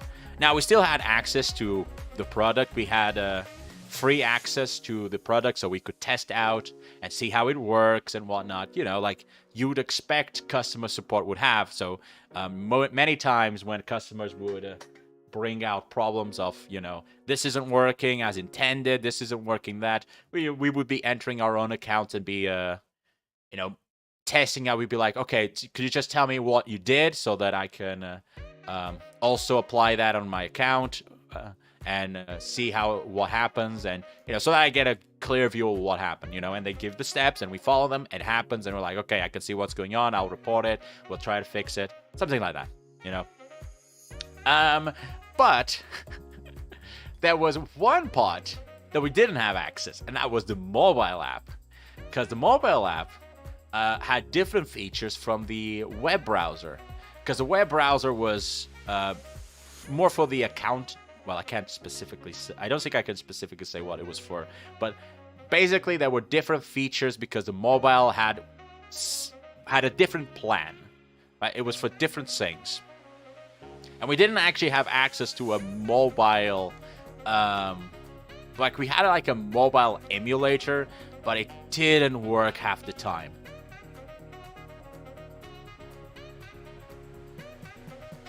Hi, just want to let you know that I got recommended this stream for some reason, even though I've never been into VTubing, and this is actually my first time watching. Hey there, Aziz! Welcome. You've never been into VTubing and you're here? Holy God. Well, I'm glad that I'm your first VTuber. Well, probably not your first one, but glad that you're here. Welcome. Hope you're having a lovely day. Yes. A lovely Friday. Friday, good, because tomorrow's a weekend. So I want to say that your stream gets into, which is rare considering YouTube policies. I do actually get into recommendation. It's also, I will point out though that the title of this stream is about scammers. So I'm probably ticking some, because I know like that's something that YouTube likes.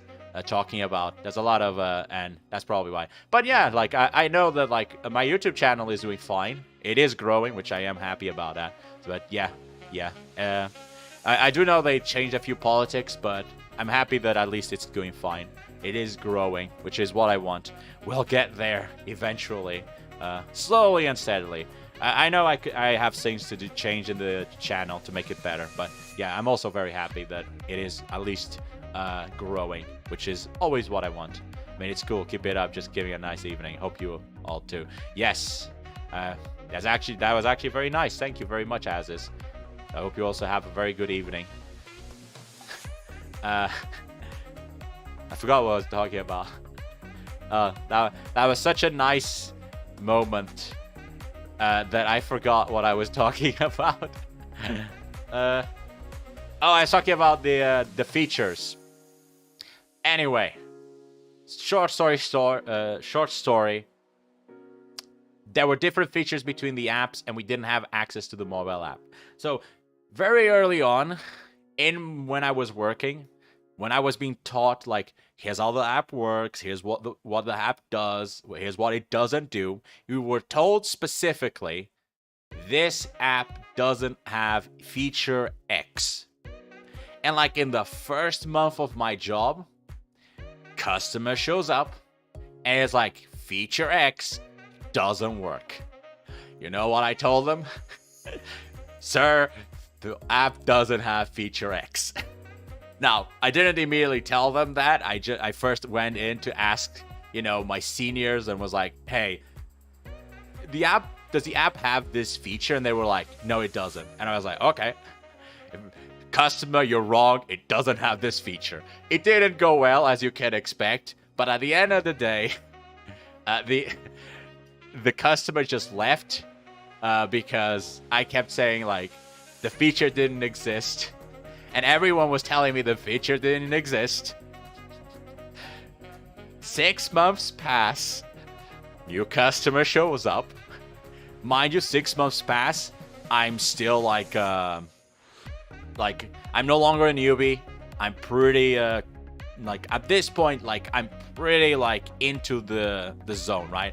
I know most of the problems. I know how to handle most of them. So I was like, okay.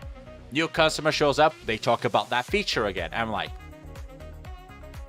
this time I don't ask anyone. I don't even tell them they don't exist. I go like, sir, could you send me some screenshots about of that feature not working? Very simple. Like, maybe they're talking about something different. Maybe they're just using the wrong name. Maybe they just don't know what to call it. That was what I was thinking. It's like, okay, let me just ask for a screenshot and see what they're looking at. They send me the screenshots, and I'm like, wait, this feature actually exists. And I'm like, okay, hold on. I contact my seniors. I'm like, hey, does this feature exist? And they're like, no. And I'm like, but I have screenshots that exist. And they're like, it doesn't exist. And I'm like, okay, hold on. I install the mobile app on my phone. I had to use like a VPN because it didn't exist in my country, and I had to get it for like you had to get a AP. What's it called? AP key? It doesn't matter. I had to do it. I had to download the actual app for weird websites, but I got the app. I installed it on my phone. AP key, yeah, an AP key. I installed it on my phone. And hold and behold, the feature's there. And I'm like, okay, like, the feature clearly exists. So I walk up to my senior, who has more responsibilities than, their responsibilities basically to make investigations and all that. I walk up to them, I show my phone, and I'm like, this feature exists. It's right here. They look at it, and they're like, wait, what? So we open an investigation to the higher ups, to the basically the highest rank in customer support. You know what they told us? The feature doesn't exist. Mind you, these higher ups, they're not outsourced. These higher ups are not outsourced. These are actual. They work for the actual company we were providing support. They didn't know it existed. And I'm like, just send, and I'm like, just can we just send them the screenshots and like tell them to check on their phones, and we do that, and they're like, oh, it does exist. I was like, and it probably existed for many months, but for some reason, I don't know why, everyone was just told it doesn't exist, even though it was right there. Mind you, whoever was the developers of the app, the engine, the coders were always sending updates without warnings, and they were constantly adding new features without telling anyone. And many times we would just get into like new day starts, and customers complaining about a feature we've never heard about. So many times that would happen. Is there like one that I can remember? I remember one was like, I think it was like, yeah, I have a funny story about something similar. You could share. You could share. Probably gonna take a while to write it, but you could share. I can probably relate to it. But man, it's like so many times that happened. Like it was absurd. I never thought that that's how it would work. Now, obviously I don't think it works the same way in every single place, but you'll be surprised by how many times the person in customer support doesn't actually have any idea what you're talking about, and they're probably hearing it for the first time, especially if you're talking about very like specific features, because maybe it's just a new feature that they never heard about it. Because I think there was also another feature.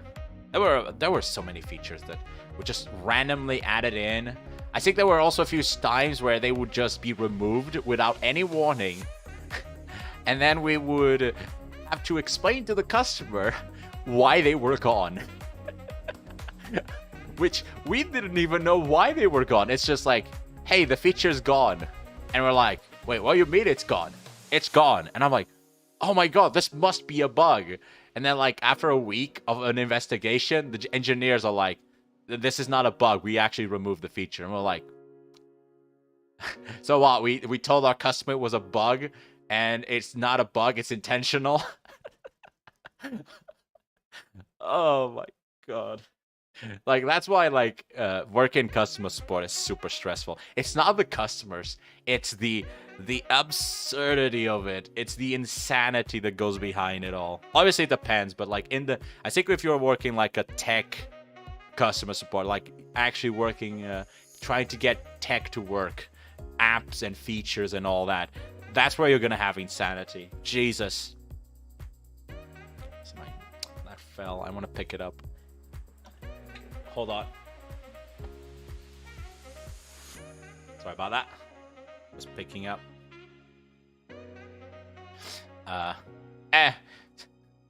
What other stories? Don't remember. There's so many, man. I will say, like, I was not like an amazing customer support. I mean, in terms of the results, I was actually pretty bad.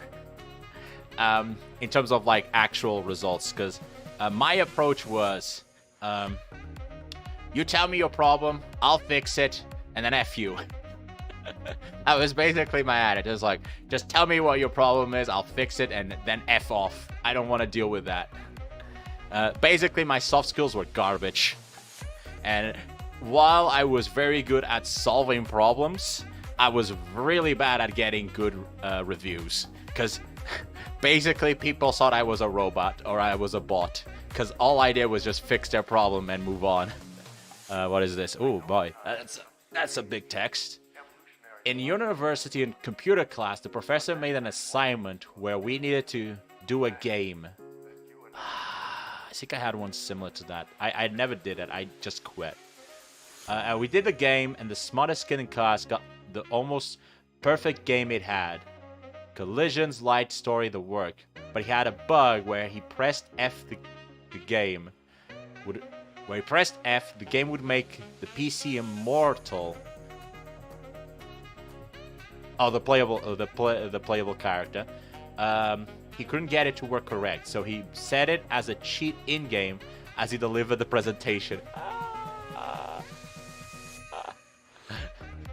Oh, that's amazing. Oh my god, that is actually the smartest kid. That's a smart solution, man. That's a smart solution. You can't fix a problem, well, turn it into a feature. He got full credit. I would give him full credit. Like, if he had a bug he couldn't fix, and his solution was to turn it into a feature, that's brilliant. Isn't there? I mean, it's kind of, if you think about it, it's like the Alien game, right? Alien Invasion game, right? The speeding up feature of that game was a bug, and it was never intended for them to start slow and then speed up. It's just that because there were so many pixels, the game would start really slow, and as the pixels would disappear, it would speed up back to its original speed. So, hey, turning a bug into a feature, that's a good move. Good on him. But I will say, like, my experience with computer classes is not good.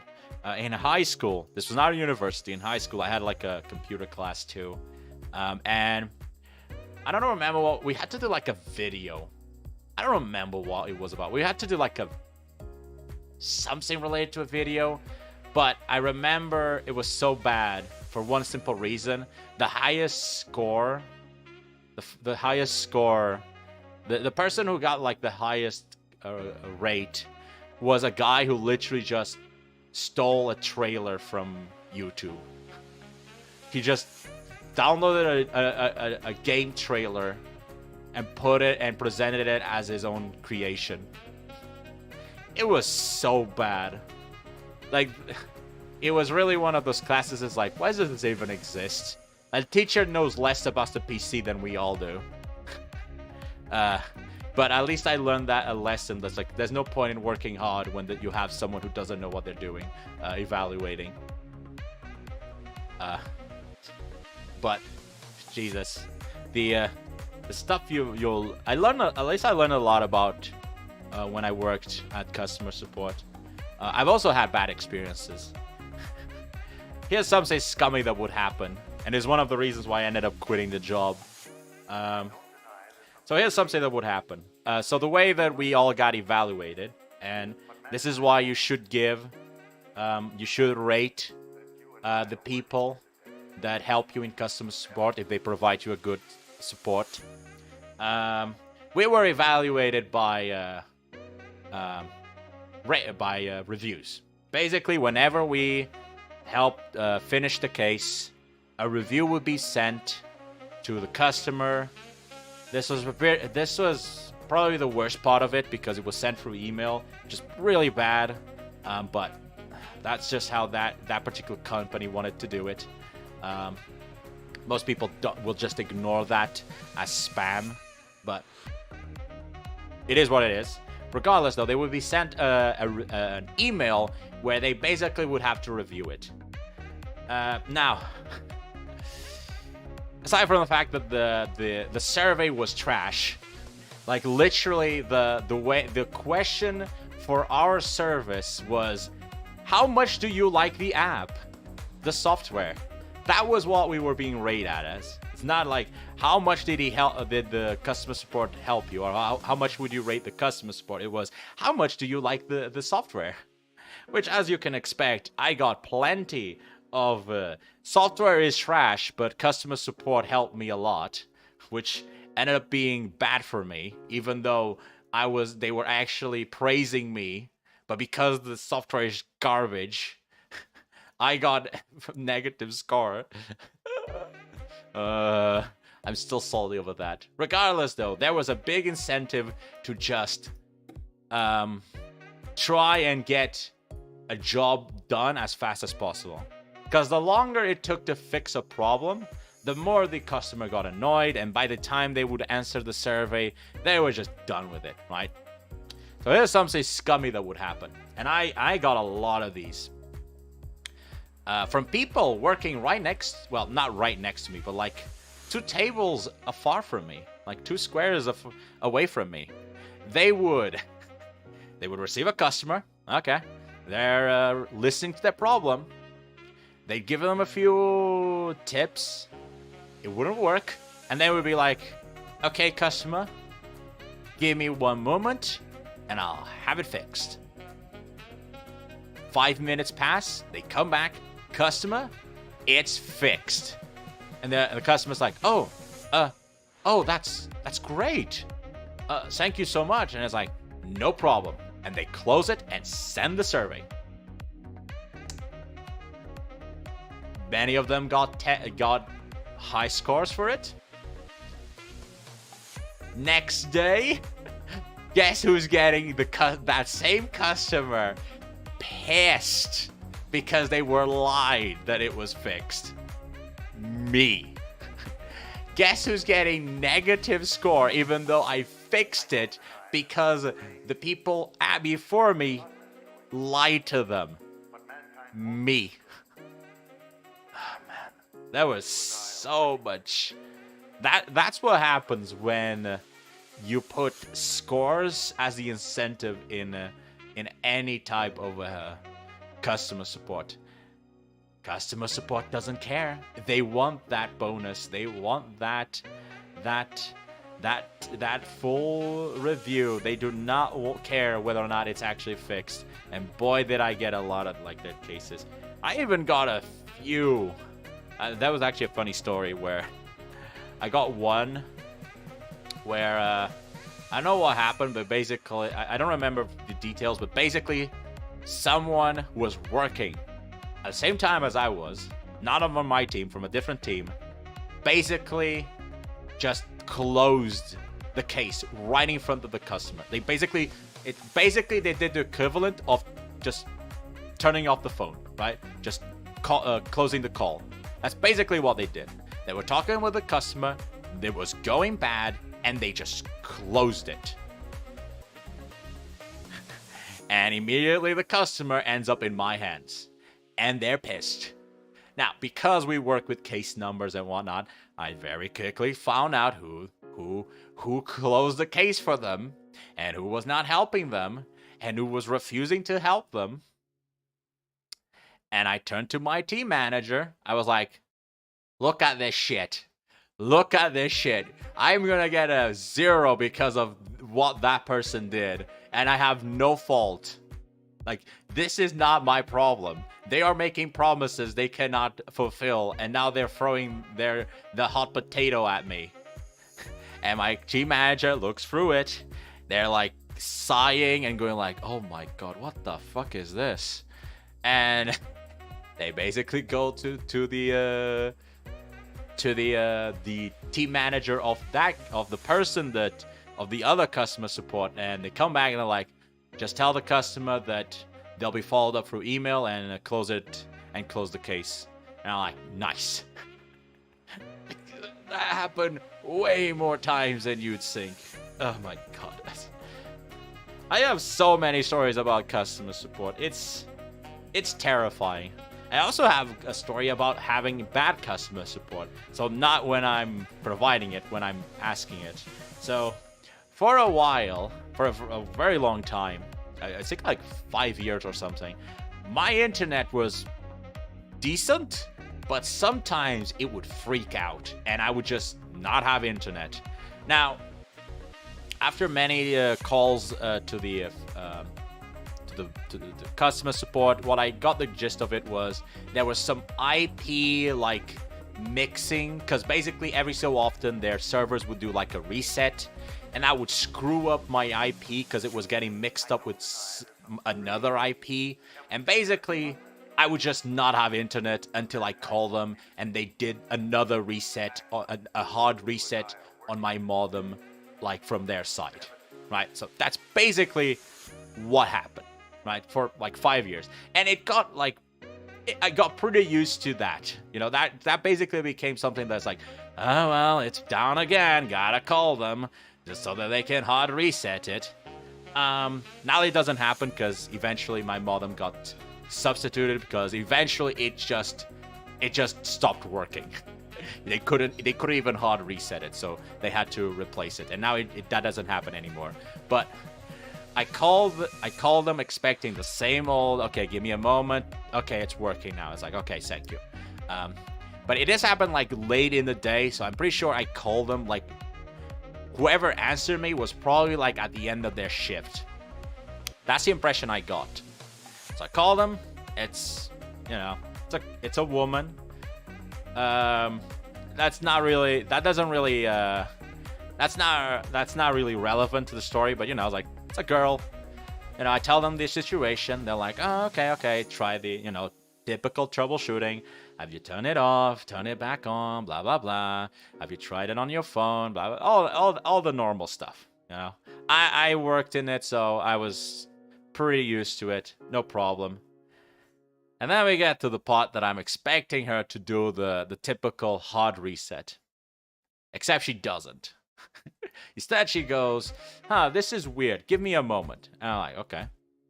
Like 5 minutes pass. She comes back and she's like, okay, this is a very strange situation. We're gonna send a report to the engineers, and then gonna contact you later today. Is that fine with you? And I'm like, what? I mean, okay. Like, in my mind at the moment, I wasn't really thinking that much. And because this was something that was always happening, part of me was like, well, maybe, like, they're finally going to fix it? I don't know. But so I was like, oh, okay, thank you. Call is done. Engineers never called. Next day, I call them again. I'm not angry. I just, you know, okay, here's what happened. Yesterday I called. This person told me this would happen. It didn't happen. I still don't have internet. Can you look it up? And they're like, okay, give me a moment. 5 minutes pass. They come back and they tell me, okay, we're gonna try hard. They explain me the same thing about the IP, the stuff that I already knew, the IP being messed up, and they were gonna do the hard reset. And I'm like, okay. They do the hard reset. It's back online, and I'm like, wow. This took like 5 minutes to fix. But for some reason, whoever I called the previous day just couldn't spend 5 minutes to fix it. I was like, whatever. Like, sometimes it just happens, and there is no explanation. I mean, it wouldn't be surprising to me if the reason she didn't do it was because it was like the end of her shift, and she just wants to go home. I would not be surprised. Because, man, I remember sometimes we were like that. It's like, it's almost like 5 minutes until the end of shift. And sometimes you'd get a customer, and it'd be like devastated. It's like, no! And everyone around you'd be laughing at you. That was fun. I remember that was very fun. Like, we'd be like, it's like 5 minutes. Come on, 5 minutes until the end of the shift. We're all going home, and everyone's like looking at the clock and looking at their status and be like, oh my god, I swear to god, if I get a customer right now. And some would get it, most would not. And it was so funny. Oh man, there were good moments. It was not always terrible. It was very good moments. Unfortunately, though, COVID really screwed me up on that job, though. I think I was doing quite well on the job until COVID hit and we all started working from home. That's when, that was bad. There's a big difference between dealing with mad customers when you have people around you all having to deal with the same problem, but everyone's kind of in this camaraderie, like, yeah, they're like, look at this customer, they don't know what troubleshooting is. Or look at this customer, they don't even know what a phone is. And there's another one when you're by yourself in front of a computer with no one around you, and you're just getting berated by customer after customer. It's like, oh my. Like, I lost spirit very quickly. I could not do customer support from home anymore. Eventually, I just quit. Especially because you then had, like, the typical BS that happens with behind scenes with customer support. And I just went, I can't. I'm cutting corners. I can't handle this anymore. I'm starting to do the same scummy stuff that everyone's doing just so I don't have to deal with it. So I left because I was becoming the same scum that I was always criticizing. Yeah, that's how it went. But you know, some people could do it. If I had to do it again, I would not accept doing it from home. I can't do it, man. I learned that it is bad. The social isolation is bad. Especially when you're in a high stress environment. I think like if you're not in a high stress environment, it's fine. But if you're like 24/7 just dealing with customer after customer, complaint after complaint, and then BS, you have no one around you to like help you cope, it's like, oh my god, you're just gonna go insane. That's my experience, at least. Yeah, I started going insane by the end. But yeah, that was, there you go. I went on a little rant. It was a fun though, remembering the memories. It was a good time. It was a good time. I sound like an old person. Oh, back in my day, those were the good times. It wasn't that far. It wasn't even that long ago. It was like, oh my god, how long ago was it? 3 years ago? Maybe 3-4 years ago? Wasn't that long ago, actually. When was COVID? It's probably the easiest way. When was COVID? When did COVID start? Hold on. COVID.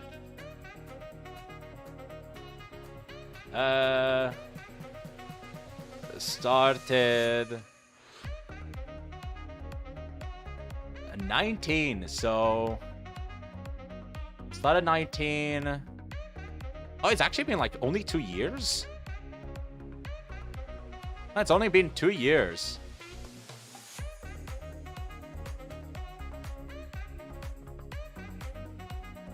Bajolete viene el burro y te mete el cojete. Oh, look at the Spanish. Oh no, so sad. Look, that's Spanish. Man, I always laugh when I see Spanish. It's such a bad language. Oh wait, I'm gonna get canceled if I say that. I mean, let's be honest. At least you ain't French. French are the saddest people in the world. They have to speak French. Ugh. Spanish is like second worst, man. You have to speak Spanish. Oof. I feel for you, man. I can understand why you're angry if you have to speak Spanish. Oh, man. Sorry to tell you, man. I don't care. I hated working from home. Thankfully, it only lasted a couple of months before they let us back in our labs. I just didn't like bringing work into my home space. I think separating the two is healthy. Oh, that's another thing. Like, really, Windows? You had to do that now. That's the other thing. Is like, having to, like, you know, take a shower, dress up. You know, I would go to work through. I would take a metro. It was basically, is that how you say that in English? Metro too. Basically public transportation to work, which basically meant I had like, what was it? It took me like basically an hour to get to work from home. And I would use that, and that 1 hour that I lost, while it was really good that I no longer was losing like 2 hours a day to get to work and then home, those 2 hours I would just be sitting on the train and just relaxing, listening to music. Metro, yeah. Those 2 hours I would just spend on the metro, just relaxing, and like my eyes were closed, and I'd just be like listening to music, and I was like, Those 2 hours did a lot for me, for my mental health. It was like so good. Yes, like it was technically I was losing 2 hours of my day just in traveling, but I was also technically using them to maintain my sanity. It also, like, you know, helped with my health in terms of weight, because I was walking around, because the metro didn't really stop in front of my workplace. I still had to walk for like 20 minutes to get there. So I walked every day like 40 minutes, which wasn't too much, but, you know, at least I was walking. And also the fact that, you know, I had to be, like, I was working at home. I was like in pajamas. So many times I would just wake up and be like half sleeping, just getting on my chair, turning on the PC and be like, good morning, guys. And turning on the status on and be like, okay, I'm ready for the customer. Like, half sleeping. Whereas in the job, you know, I woke up. By the time I got to the job, I was already pretty awake. Luckily, I'm someone who... generally, I'm someone who wakes up... I'm used to waking up early, so I don't have the morning drowsiness as many people have. But, like, if I go... Obviously, if I, like, just wake up, like, 7 in the morning, immediately jump into action, I'm still gonna be, like, drowsy. Like, I don't even have time to, like, eat breakfast or, like, even just wake up. I'm just like, I have to get into the chair and wake up. Like, oh. It's basically how it went when I was working from home. I'll say that I don't think, while that was obviously not good, I'm not going to say that it was the worst. The worst was obviously the isolation. High stress. As I said, there's a difference between having to deal with high stress situations while being surrounded with people who are kind of all in the same, you know, that camaraderie. Yeah, we're all here in this pit of hell, but we're all together having fun in our own way. And being by yourself in that pit hell and, you know, having no one to talk with. Because, you know, many times, not just me, but, you know, many of my coworkers, we would just get up, sit next to the person, sit someone, and we would just like, hey, so how's your case going? Oh, you need help? Oh, that's cool. So how's it going? Like, we would do that because we were just, I don't know, like, we were maybe in our break. We would start a break and be like, man, I just had a terrible case. I need to talk. I need to talk with someone. I need to get my mind elsewhere. I'm pissed. I said that would happen. You know, it was fun, but when you were by yourself, you had no one to talk. I mean, who am I going to talk with? My parents who don't even know how a phone works? I mean, they do know how a phone works, kinda, but you know what I mean. The problems of being a tech support. You know, you can only talk with people who understand tech. Otherwise, it doesn't make much sense. Oh, God. Also, oh my God, America, United States. What is with you and Apple? I lost track of how many people I'd be like. You know that meme, that joke of, you know, here's a joke. How can you tell if someone has an iPhone? You can't. They'll tell you instead. That is so true. Like, I never knew if people had Windows or a Mac or whatever, or actually a Mac. I always knew when they had a Mac, but I never knew when they had an Android or whatever it was their phone was. But if they had an iPhone, oh, I knew it immediately. They'd be like, oh, I don't use a phone. I use a high phone. Oh, I don't use a computer. I use a Mac. And it's like, I didn't ask you if you use a stupid Mac. Just get on the stupid browser and shut up. Oh my God. I even remember one or two customers that were like, "Oh, we don't. Everything I use is Apple," and I'm like, "God, please, I don't care if all you use is Apple." I don't know why. And the thing is, it's only happened in America. Like, I also dealt with like Canada, Australia, and England. And I never had that same situation with Apple, but Americans were like, oh, Apple. Like, they were like Apple aficionados. They're like, nah, only Apple in my house. And I'm like, okay, I hope your ass also has an eye dick up his ass. Oh my God, Jesus. And but there was also a few others that, Jesus. Refunds were also always funny. Refunds were the worst, man. Americans were like hyper on the refunds.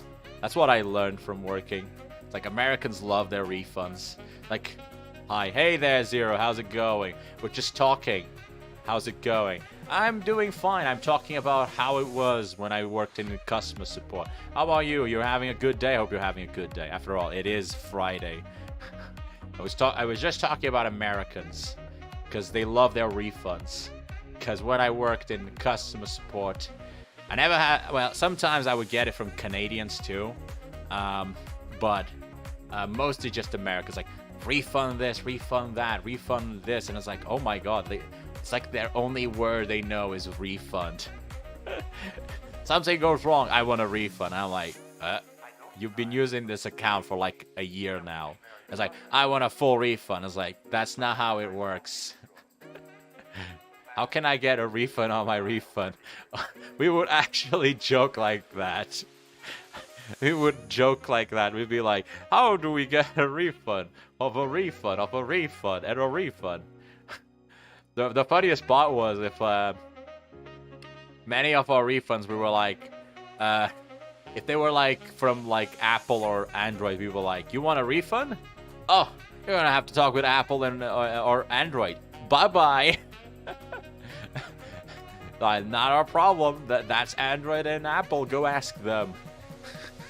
That was the only, if it was PC, that'd be hard. But I think one of my earliest cases, you know what was my first fuck up in work? This was the first time. It was also my first month, and the first time I actually like my team manager was like looking at me. It's like, we need to fix this from you. It's like, what do you mean? I'm doing fine. It's like, no, this is a problem. We cannot have you do this. And I was like, what's the problem? We didn't end up fixing it, but while I think my social skills have improved tremendously since I worked there. Can I get refund on my life? God. But when I started, I was like, no bullshit allowed. Like, I was like, what's your problem? Okay, it's fixed. Bye. That was literally how it went. Like, I did not care who you were. I did not care how angry you were. I do not care how your life is going if you're, like, bankrupt. What's your problem? It's this. It's fixed. Go away. I was zero social skills. Zero soft skills. So I got this one client who wanted a refund. Don't care who you are, don't care where you're from. Exactly. That's how my attitude was. I only want to fix your problem. Your feelings, they can go fuck themselves. I don't care. That was my attitude, which is not a good attitude if you're working as a customer support, by the way. It was a really bad attitude, but that was my attitude. It was my first month. I didn't really understand it. I just kind of had an attitude, and it didn't help that I was actually, my first month in the job, I had the best score in the entire project. I had the best score, so that fed my ego, and so I just kept doing it even more, which wasn't good. But you know, aside from that one month, then it just stabilized. But my first month was insane. I had the best score. I don't know why, but I just had it, and that fed my ego, and so I kept doing it. And so I got a customer that wanted a refund. I don't remember why they wanted. It was like one of my first cases, but this bot really helped me. Yeah, it was I think what was really happening was I was extremely efficient, and so what was happening was because not only did I have the best score, I also had the biggest number of reviews. I had like 20 something reviews in that month, and the second highest had like 10. So I had more than double the reviews, and I had the best score. So it's like, it was really a weird result. I don't know why that happened, but I think what happened was I was so fast and efficient that I just ended up having good results by just completing an absurd amount of cases in my first month. And so it ended up happening was I just fixed more cases than everyone else, which ended up getting me more reviews than everyone else because I was just doing more. mind you that not all of them were. Mind you that what probably also happened was I was pissing off customers so much. You know, the ones that ended up badly, I was pissing them off so much they didn't even bother with the making a bad review. They just sent it straight to the trash. I would not surprised if that was happened. Like, good customers, they were happy and they gave me the best score, but the bad ones, and they were so angry. They were so angry that they just rage quitted and they didn't even bother with a review. Regardless, I basically got this one customer and she wanted a refund. And I don't remember what the refund was for. It doesn't really matter at this point. It's so long ago and it was one of my first cases. But essentially, what ended up happening was I refused. I just told her, no refund. Now, the way I said it was not good. I basically said, your refund has been refused. Like, no soft skills, no nothing, just a straight up, dry, refused. No refund for you. She was not happy. And like an American normally does, I want to speak with the manager. I want to speak with your superior. This is unacceptable. And because it was my first month and I didn't understand this, I was like, you will not be speaking with the manager. Your refund has been refused. Goodbye. You might react to a great video. Sure, I can react to it. Let me just finish the story. Got substitute. Yeah, just post it in like the Discord. I'll look into it. Let me just finish the story. But as you can expect, it did not go well. And for the most part, it was basically me just telling the customer no. And the customer was doing like these weird answers. Like, the customer told me something like, oh, this is unfair, this is not fair, I'm going to be out without a house. And I'm like thinking to myself, lady, this is like $20. How are you gonna fail to pay your house because of $20? Just go outside, ask $20 from like a stranger, they'll give it to you. For God's sake, what is this? You know, at this point, the lady was just making excuses to get a refund that she didn't deserve. But I clearly, because I didn't have the soft skills to shut her down. She just, you know, kept pressing me. But you know, I was like, because I had that attitude of I don't care about your feelings, I was not fazed. I just kept saying, no refund, go away.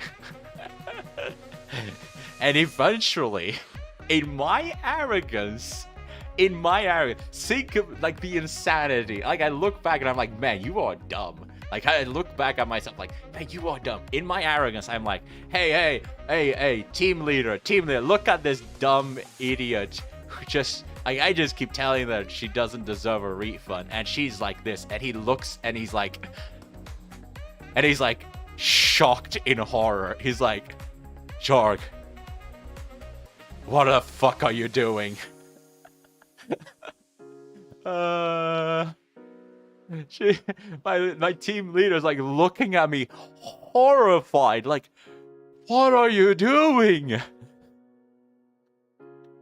And then he's like, to the point where I was forced to stay like half an hour longer in the job than ever. My entire team left. I spent like half an hour there, basically being told, here's where you fucked up, here's what you did wrong. And I was like, oh my god, it's like, I'm sorry, I didn't know. I thought I was doing right.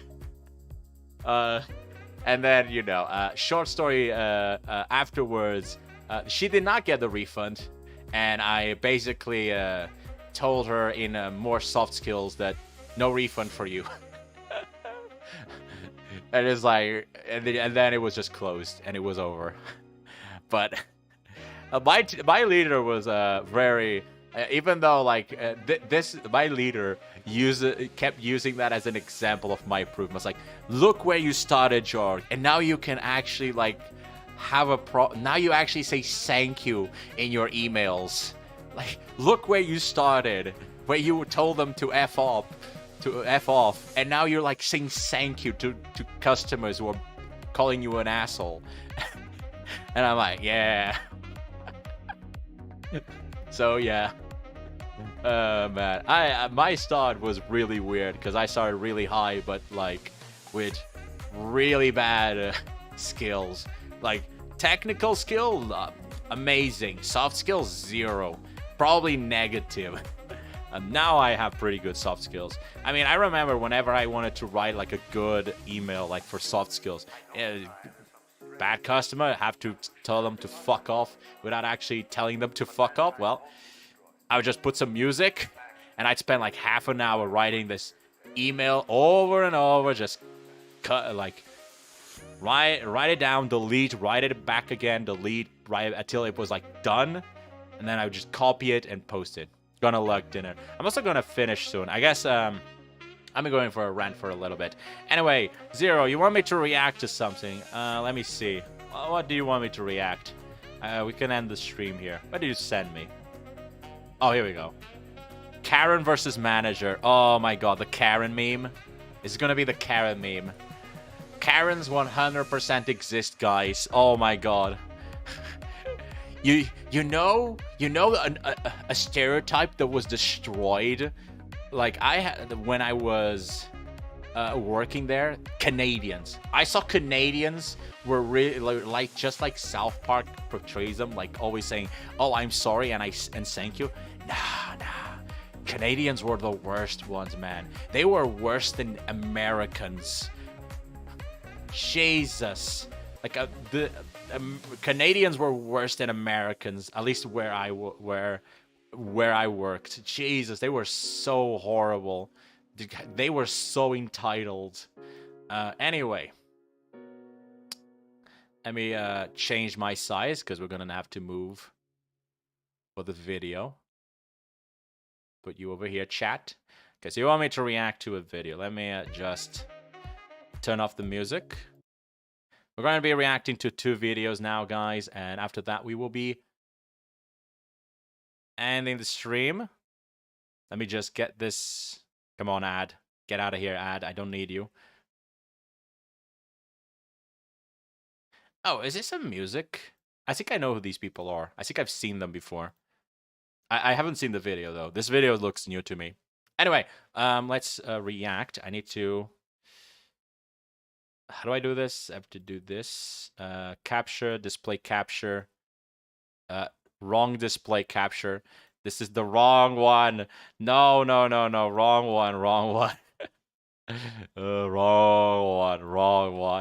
Not that one. Window capture. Here we go. Yeah, that's what I want. You just gotta do this.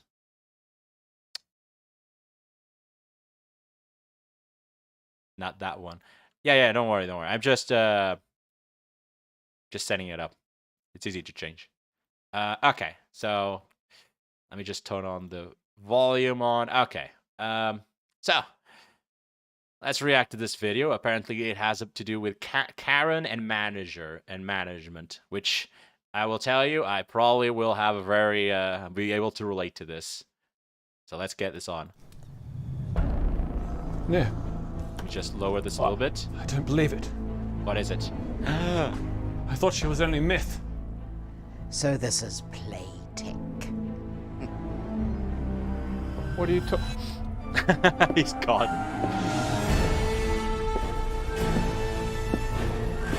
Hello?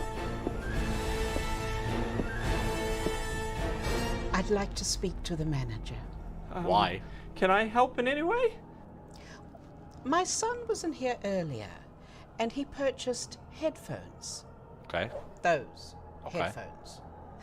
But he was charged full price, even though the poster says there is a 20% discount. Yes, actually, I meant to take these posters down earlier. As you see, the date at the bottom, it's already expired. It doesn't matter. Get me the manager right now. It does matter, lady. I've actually dealt with situations like There's a woman out here to this. see you, Rowan. What's her name? My name is Karen. Her actual name is Karen.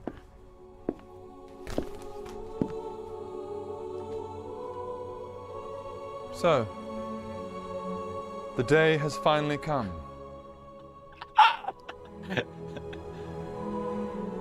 Adam.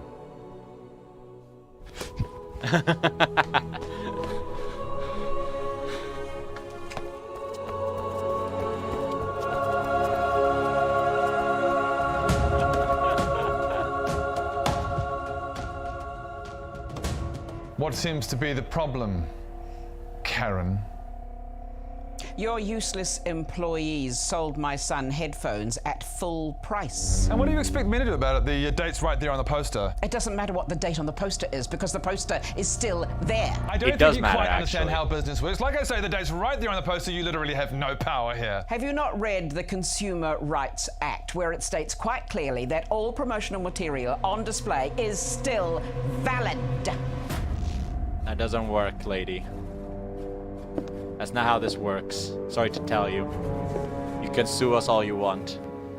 I'm used to this. I've dealt with this Is that all before. you've got, Karen? No, just warming up. Consumer Rights Act. Circumstantial. Breaching company protocol. Irrelevant. Customer is always right. Erroneous. Customer is always wrong.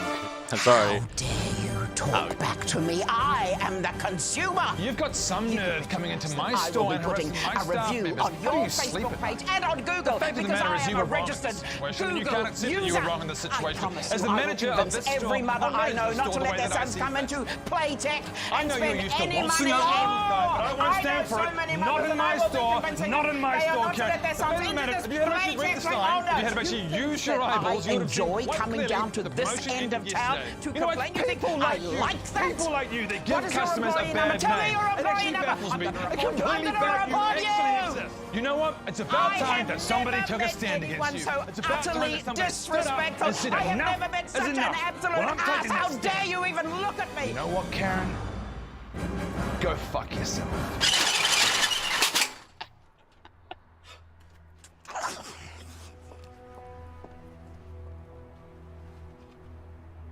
She'll be back.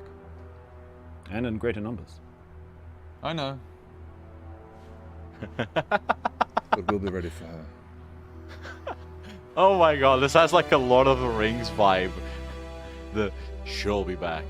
And in greater numbers. If you do, in fact, want to get yourself that was a pair of beautiful. Arctis Pro wireless headphones, I will say that we it are is legit very- having a 20% off special. If you use I will say that it is very dramatized. I have actually dealt with actually a very similar.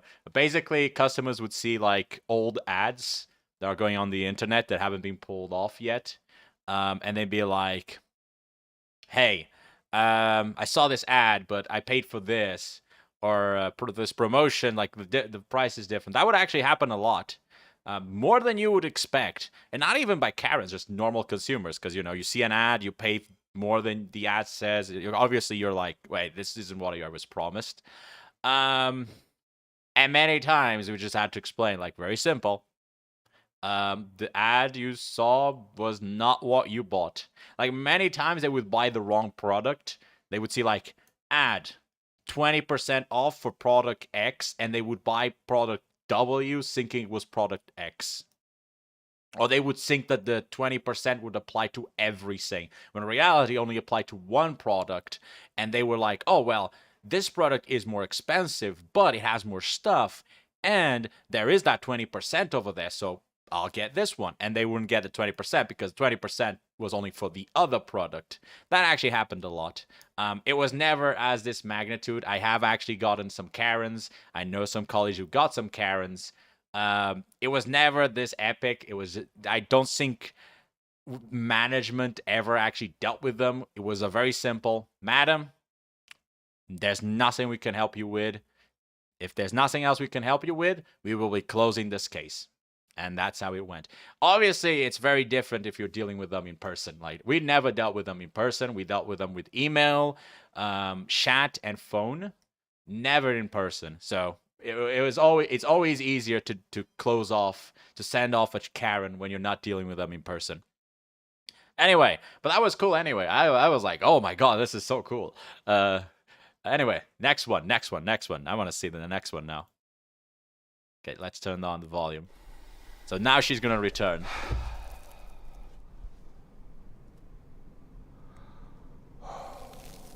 What the? Your AC's too high, man. Holy mother. You're back. You're back. I'm here to see the manager. You can't be here. Oh, can't I? No. The Consumer Rights Act says that I can. Now get me the manager. You need to leave. I won't leave. I demand that you listen. Listen to everything that I say. Now get me the manager. He's not here. Oh, you are a useless employee. Look at you. She has a British Slightest accent. idea what is going Is this on in here. England? I'll help you. I know 100 people who would do this job much better than you. Look at you now. Is this what you call customer service? Is that what it's become? I'm sorry. Where is the manager? What's going on?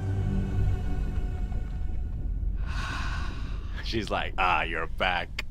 There you are. I wonder how much fun What are she you had doing doing this here, paper. Karen? Man, I would love. I've returned. I can't to even finish imagine what how was much fun she was started. having while doing this. I've defeated you once. I can do it again. Oh, can you? Oh no, they're multiplying. This is your undoing. No, that's impossible. Call yourself a manager? We are going to tell everyone about this. Circumstantial. Nobody will ever want to come and stop Consumer you. rights. It does not say that. It does not. You can't just come in here. That is a You are a disgrace. That's irrelevant. You are a No. disgrace to all It's erroneous information. It's erroneous. No. That's not fair. Three of them. You are a disgrace to management. A disgrace to retail. Look to my coming at first light on the 5th day. At dawn. This is like Lord of the Rings. This is the Helm's Deep Gandalf return. Oh, I knew it felt like it. You're just the man that I need to speak to. The white shirt has returned. Oh my god, I wanna they're complain copying the Lord of the about the Rings. state of the store and the horrible service that we have had to deal with. Your hair disgusts me. You have far too much makeup on. That Louis Vuitton is a fake. Oh my god, he's going Gordon Ramsay style. It's fabulous! Yuck, yuck, yuck. Adam, Rowan, I have them in a temporary rage paralysis. We must surround them. When they come to, we must have them covered at all sides. Quickly!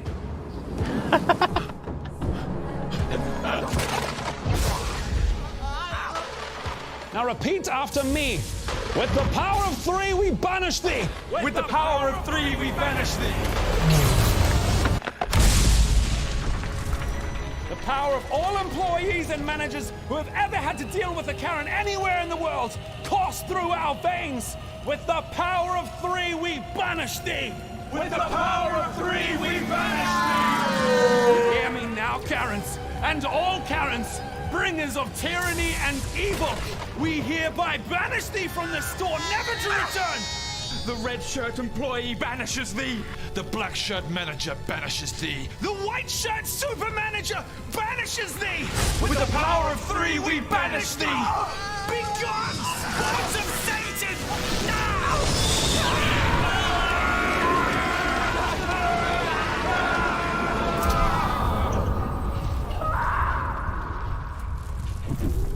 Oh, they got Thanos. Oh my god, that was beautiful. That was amazing. I've been training in secret, preparing myself for their return. But what did it cost? Everything. Can you control it? I don't know.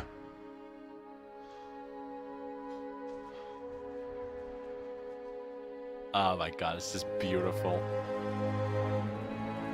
Oh Hey guys, my thank you very much God. for watching. We are Viva La Dirt League. We've made a lot of videos. There's 2 of them over there, but there's a bunch more. We've done heaps. If you want to see more videos as Oh my God. I just subscribed to them. That was beautiful. Oh my God. After the, I knew it felt familiar. They had but they're British. Well, I don't know if they're British. But the lady had a British accent. Oh man, that was good. That was good. But I love how he went the Gordon Ramsay route. Just insult them. It would be funny if he just went, "You're a donkey, you idiot sandwich." That would have been funnier. Oh, but that was amazing. That was really good. Oh man, I loved it. Thank you, Zero, for the videos. That was good, and it felt and I can relate with it. I mean, I never had like this type of confrontations with like magic and whatnot, but I had some confrontations with Karens. Although they were never epic, they were just very meh. Because that's the reality. That was amazing, though. Anyway. Oh, I think we're gonna be ending it for here today. Yes, we'll be ending the stream here today. I'll be streaming for a while. Normally, my Let's Chat streams are shorter than the other streams. Because I'm still getting used to talking. But yeah. We'll be starting today. Tomorrow we'll be back with more streaming. We'll be back with Cult of the Lamb. And then on Sunday we'll be back with oh my God, my brain. Minecraft, which we will then do a collab with a bunch of other VTubers later the day. So expect that. Anyway, thank you all for watching. Remember to like, subscribe if you're on YouTube, if you're on Twitch, to follow. I have links for my Discord, for my Twitter, and all my socials down below. So check it out. You can join my Discord. We talk in there. I also put my schedule in there. Basically, if you want to be in touch with me or any of my other followers, you can get in there. Join my cult. Yes, join it. I will pay for your love. Yes. Anyway, I hope you all had a lovely day.